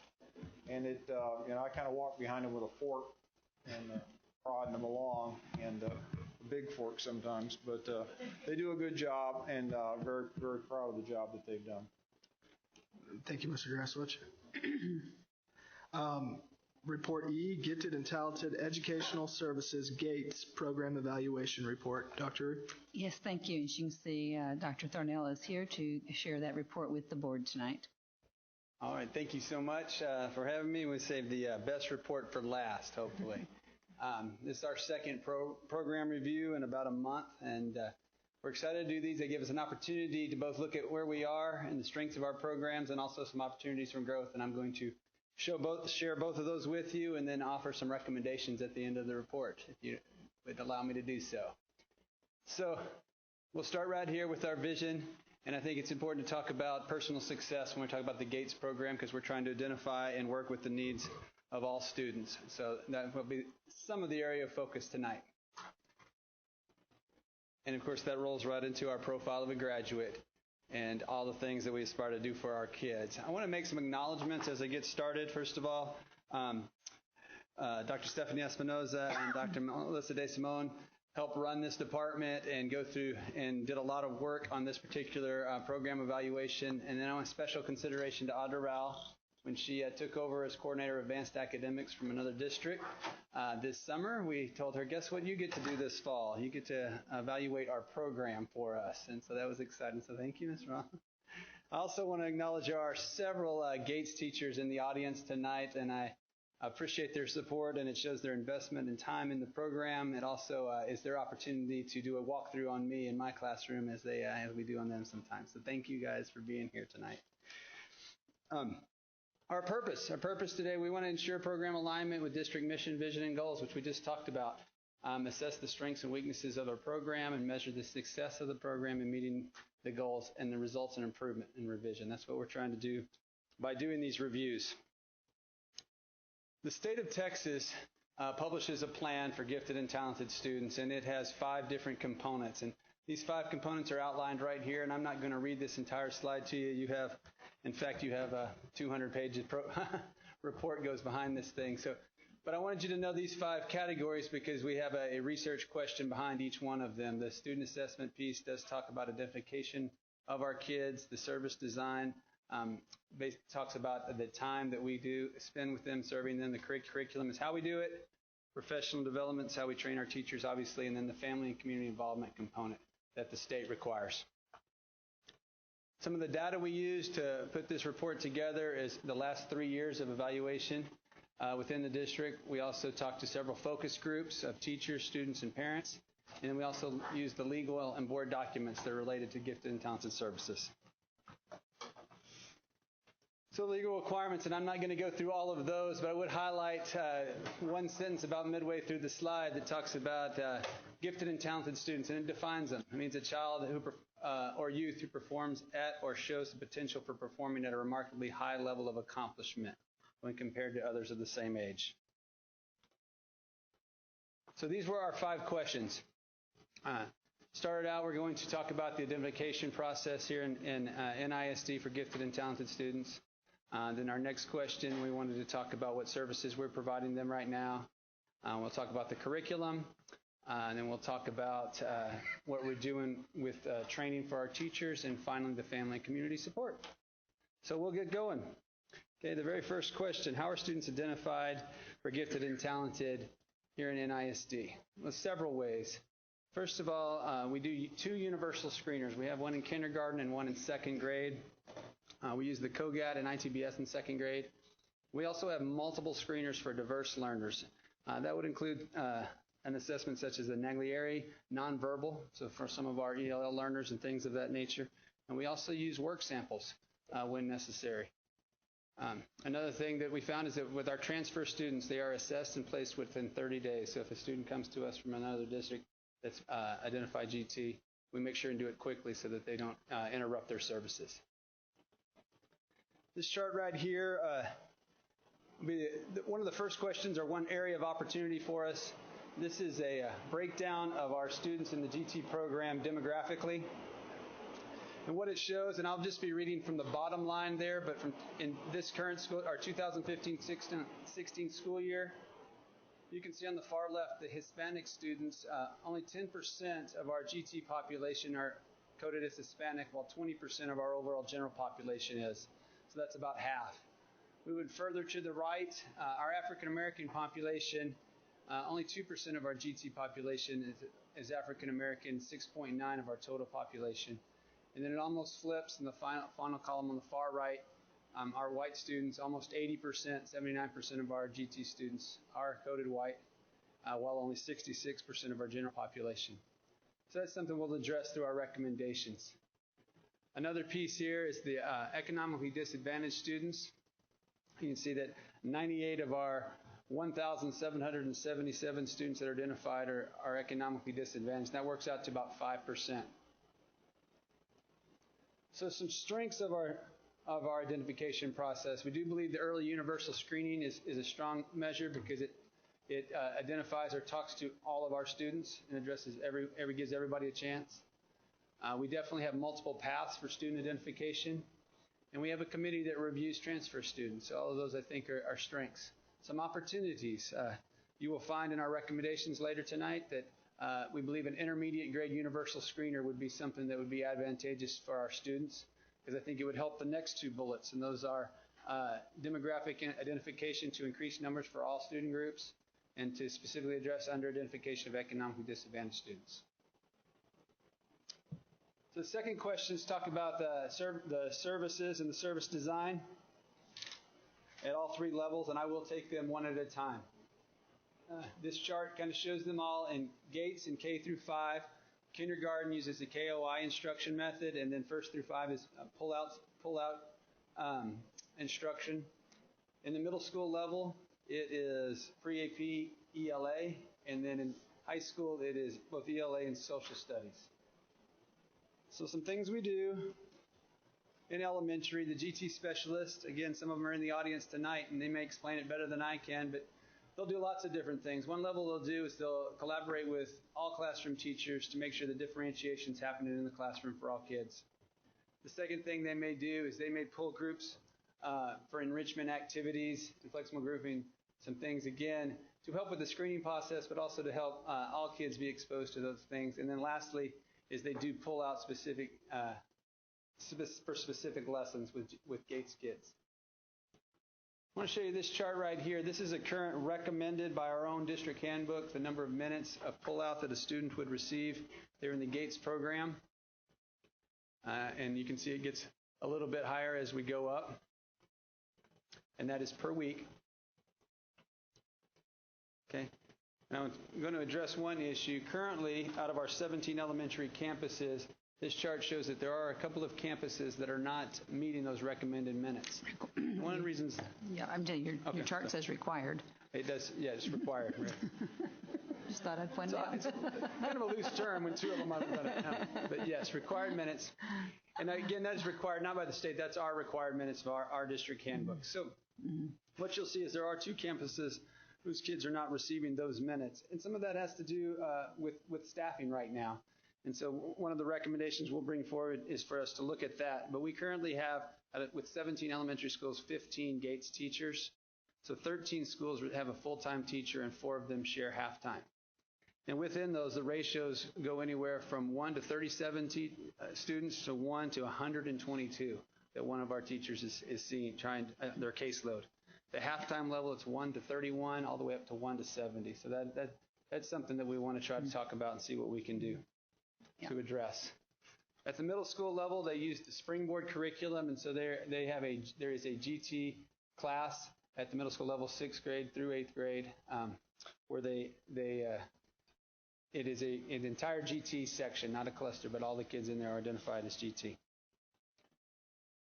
This is a middle school chart of the number of kids that are in that particular program. One thing I wanted to point out, and we'll see it even more in high school, is if you go down to the 8th grade level to the far right, and you'll see the number of kids that are actually not in the GT class. And when we talk to our focus groups of our students and even our parents, one of the things they said, there's just so many choices that start popping up at the secondary level.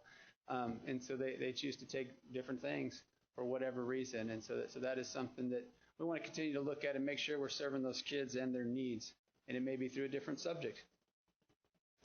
At the high school, these are the 6 courses we try to do. There's 2 pre-AP English classes, the AP English one, and then the social studies courses. I want to note not all the campuses right now have AP English 3 or AP US History based on course requests and overall student numbers. So some strengths of this part of the program. The weekly pull-out services for Gates students at the elementary means they are receiving a specific differentiated lesson designed for their strengths and needs. We think that's very important. We do have specific course offerings exclusively for GT students at the secondary level. Some opportunities, and I'll bring forward a chart in just a moment that talks about increased minutes for upper elementary grades and also expanding secondary services through math and science GT strands, something we want to look at. Question 3, does the district ensure appropriately challenging curricula available for the 4 foundation areas of GT students? Elementary, most of the curriculum, which is written by our own teachers, revolves around these 21st century thinking skills. And I can tell you one of my own personal son's favorite activities has been designing his own roller coaster that happened in Gates. And they do those types of things. A lot of them are STEM-based, and a lot of them are done with collaboration. The middle school level, as I've mentioned, it goes through the English language arts, and it is designed to enhance depth and complexity with their reading and writing. High school continues that. They're trying to make cross-curricular connections. Many of the GT students that are in ELA are also in the social studies section, and they are working together to do that. And they're working again on their depth of writing. So some strengths. I think the elementary addresses 21st century skills because they're embedded within their activities. Secondary services have a rich curriculum. Again, an opportunity should we look at serving the secondary students through a math and science strand as well. Professional development is this next question and required. The state provides a minimum of 30 clock hours for professional development in GT classes. So I'm here to tell you this is an area of growth for us right now. Right now, our current Gates teachers, 14 out of 15, have received those 30 hours. At the middle school level, 3 out of 13, and you can see the high school ELA and the high school social studies, it's very low. The explanation I would give you on that right now at the secondary level is that our focus in the last several years has been on our teachers making sure they're go to the AP Institute, which is a week-long training and addresses the needs of AP students. And this is a deficiency for us right now. We're going to address it this summer. Again, strengths. NISD, we do annually offer a GT Institute here in the district for the opportunity for teachers to receive their 30 hours. And of course, that is, you can do the math, that's a week-long training for them. And all teachers can take it. You don't have to be assigned as a Gates teacher to take it. And so we'll encourage many more to do that, to get their differentiation of the classroom. And opportunities. Procedures need to be put in place to ensure that GT cluster students have a teacher of record that has 30 hours of GT professional development. Mm-hmm. Last question is, how does the district support family and community involvement in gifted services? Well, House Bill 5, which we've referenced here in this setting quite a bit, had us rate ourselves in many categories, one of which is student community engagement and compliance. Okay? There are 4 levels of compliance. They're unacceptable, acceptable, recognized, and exemplary. And for a complete listing of that rubric, you can go to the NISD Community Dashboard website. But for Gates purposes, we were listed as exemplary. Some things that we did this fall, we had focus group with the elementary Gates teachers. We had a secondary gifted and talented teachers come in October. We had 7th grade focus group from 2 different campuses that spoke to us, and then we had parents focus groups coming in December as well. So the strengths, we do have an exemplary rating on the community engagement rubric, but our opportunities, one of the things the focus groups discussed, and you have that in your packet, is the need for increased communication and education about the program. And so those are some things that we're going to bring forward in the recommendations. Now finally, the recommendations as promised. And again, I'm going to break these up into 5 different categories. The first one is the identification part. Excuse me. Define and develop guidelines for preponderance of evidence as it applies to assessment. And what that means is we want to be able to use other things other than just a standardized test to help identify students. And we do that through work samples and portfolios and things of that nature. But we need to define it and help our teachers do that. So we will. We'd like to use the ITBS and COGAT at 5th grade as well as 2nd grade to give that intermediate or upper grade identification before they head into middle school. And then for the under-identified populations, we want to work with campuses to identify those areas. And I think that's a piece of communication and training for our teachers, and we'll continue to do that. And then the awareness is we're going to create an online course about identification for NISD, and that will help all teachers and parents and be part of new teacher training. Some of this goes to the communication with parents as well, but post windows, how to nominate. And then also I think another piece that we want to address is training for our teachers on how to use the ITBS and COGAT data beyond just gifted screening, so that all these kids are taking the test in 2nd and 5th. We want to use it to meet all of their needs, whether they ultimately qualify for the GATES program or not. In service design, what we're going to be recommending is that we cluster gifted learners in groups of 6 to 8 students per class with a teacher who has 30 clock hours and maintains their annual GT update. In grade levels, when the team teaching or departmentalized occurs, each teacher should have the required GT professional development.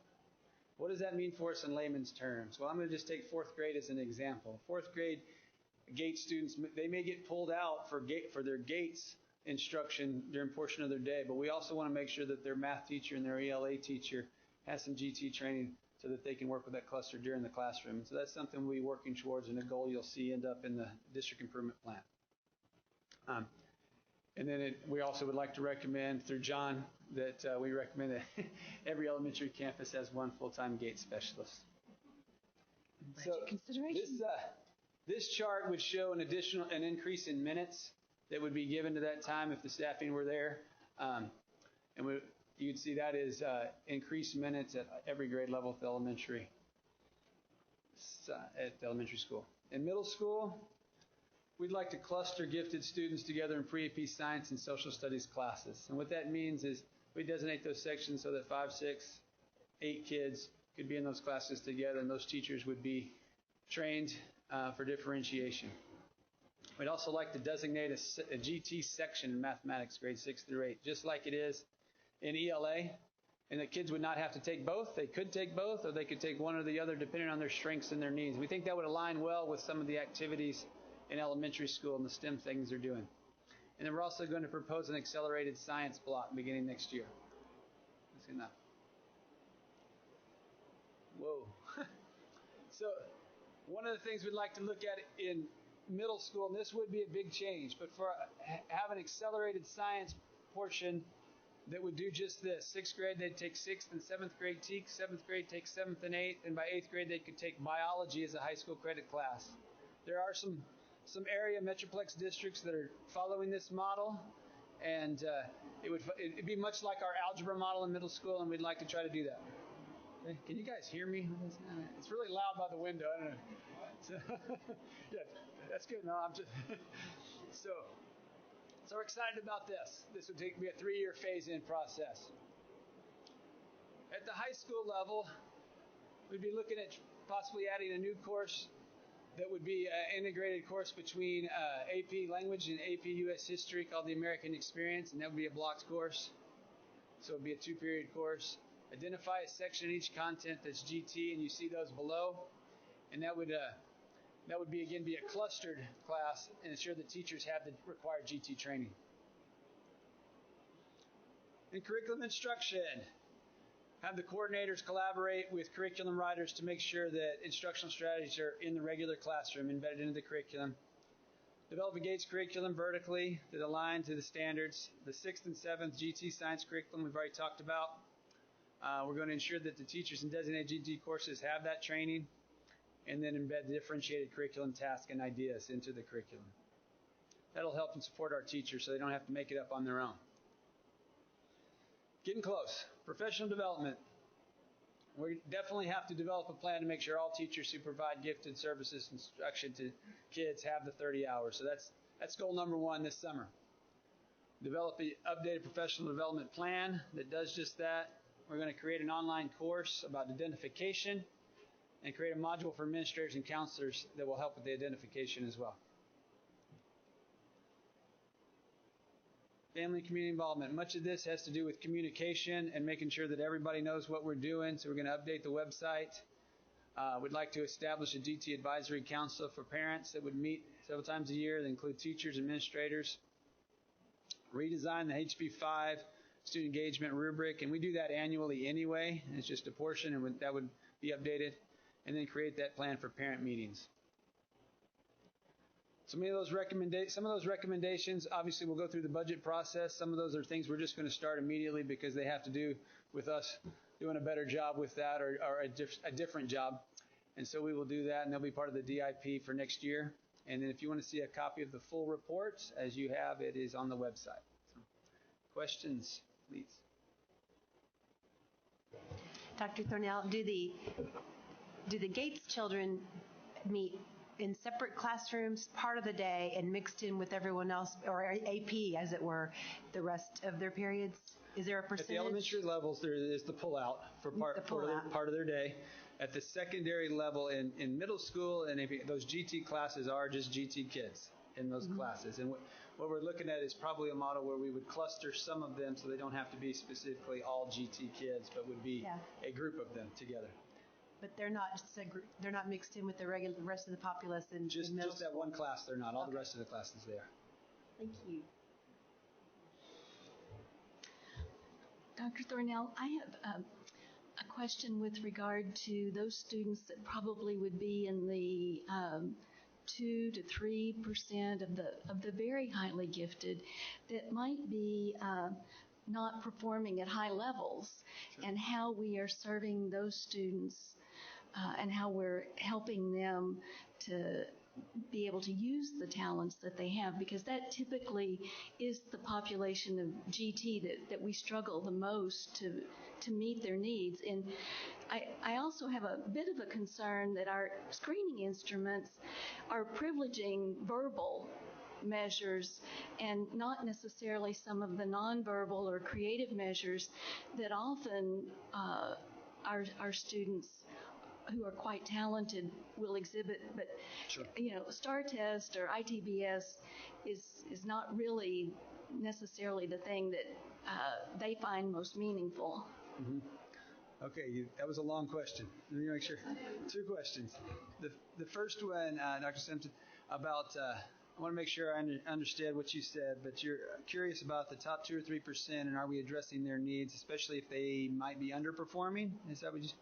Yeah, I think that is a good concern. I would look to my friends over here in the crowd, but I will say that there's 2 pieces there. One, the first thing that comes to my mind is I believe we're doing a better job of that at the elementary level, and I think some of it has to do with student engagement and interest. And then because our courses have been so content specific and not allowed some of those choice strands, that we probably have seen some of that, and I think that's also why we see some of the kids not participating in the GT courses. So we need to address that, and I hope we can do that through the math and science.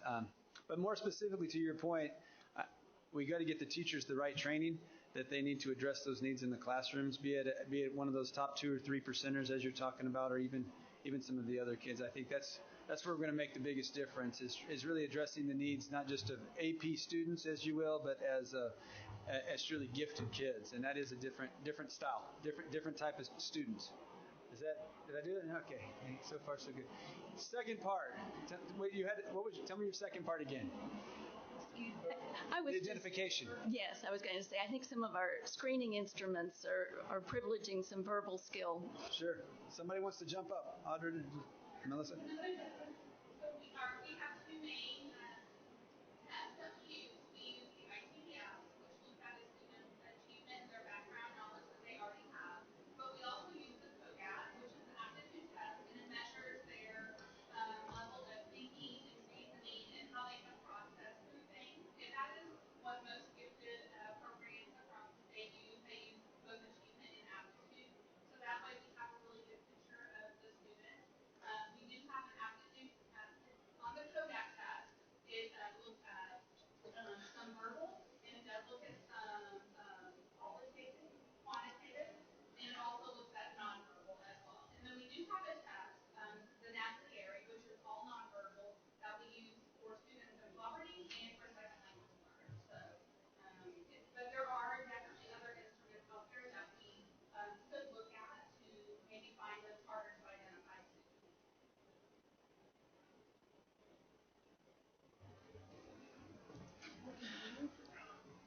Dr. Thornell. First of all, Ms. Rowell, welcome to NISD. That's a great thing to be thrown as soon as you get into a district to looking at an audit. Just a couple of things that come to mind. It's a little concerning, the number of teachers at the secondary level that don't have their 30 hours, but yet we're saying we're serving the students' needs. If they don't know what those needs are and how to serve them, I'm just wondering what have we been doing? And I appreciate you saying that from the get-go, that we will be addressing that. I think that, well... No, go ahead. Okay, well, one of the things the state allows you to do is you can make local decisions about what counts as GT hours in those 30 hours. And the decision we've been working under was that we used the AP College Board Institute, which I know you're familiar with. And I think as we reflect and look back on that, we want to ensure that they've had more specific GT training. And so that's where we're going to go with that. It wasn't a lack of training on their part, because again, that institute that they have gone to is very rigorous and intensive as well, but it serves a different population of students. And so that's how we're going to address that. And you know, at the same time, there's not the GT police that are going to come out and like they used to do with TEA with their audits, and I get that. It's more about serving the interests of these students. Yes. You know, knowing a district that has gone through the same process in the last 2 years, this is a huge process and a big effort. I would just be, you know, cautious instead of trying to do all things all at once. Sure. To me, you know, I don't know how you could do all the things in 3 years. Sure. And just as Dr. Ferris knows, you know, scheduling singleton courses at a middle school, at a high school for a handful of students, while that is a great effort and needs to be done, it makes it really difficult because we do have so many choices. So I guess my only question is, you know, at what point will we have what the plan is versus these are all the things that we need to do? The plan is June in the district improvement plan for next year. So that's a big portion of it. And I appreciate you saying what you said about a lot of them are ambitious. We believe several of them are pretty easy, and we will go after that low-hanging fruit first. But there are definitely some things that we may have to address, and we may come back to you and say, we're going to be working on that as we go as a 2 or 3 year plan. But by June, you would see that as part of our district improvement plan for next year. Okay, thank you. Board members, are there any further questions? Dr. Thornell. Thank you, Dr. Thornell. And thank you to our Gates staff for being here this evening as well. Good job. Item 13, consider any items removed from the consent agenda. There were none. Mm-hmm. Item 14, Board President's Report. Our connection luncheon will be March 10th, 11:30 a.m. here at the Administration Building. I do want to say a special thank you to Mr. Schluter for filling in for me that morning. Thank you, sir. Inspire celebration April 21st, 5:30 p.m. at Texas Motor Speedway, and the NEF Gala April 30th, 6 p.m. at Circle R Ranch. As a reminder, please let Jennifer know which events you plan to attend. Thank you. With that, we will move to our superintendent's report. Dr. Root? Yes, thank you. Just want to share my disappointment at not being at the Connection Luncheon, although I am excited to have been invited to the Governor's Summit in Digital Learning Technology across the state, and that meeting will be in the Governor's Mansion this Thursday at the same time as the luncheon. I can't believe you chose that one. I don't know. I don't understand it. So it's an opportunity to influence Texas technology, so I will be there for that. But I also want to share with you something that I know that you do see in the Friday update, the school districts that visit our district to to learn from us. We do the same with others. We visit other districts, are eager to hear what they've done. But just recently, just a small sampling, Carroll ISD was here looking at our STEM Academy, our AMAT program, Bridgeport at our pre-K program, Fort Bend in the Houston area came to see our collaborative spaces and how we're using furniture throughout the district, not just at Eaton, but in other campuses as well. We've had other districts in the last, and this is all within the last couple of weeks. So just an opportunity for us to share and to learn from each other, and that continues to be a great thing. Next week is spring break. We are hoping for sunny skies and little rain to greet us in our spring break. So that's the end of my report. Thank you. Stay safe out there.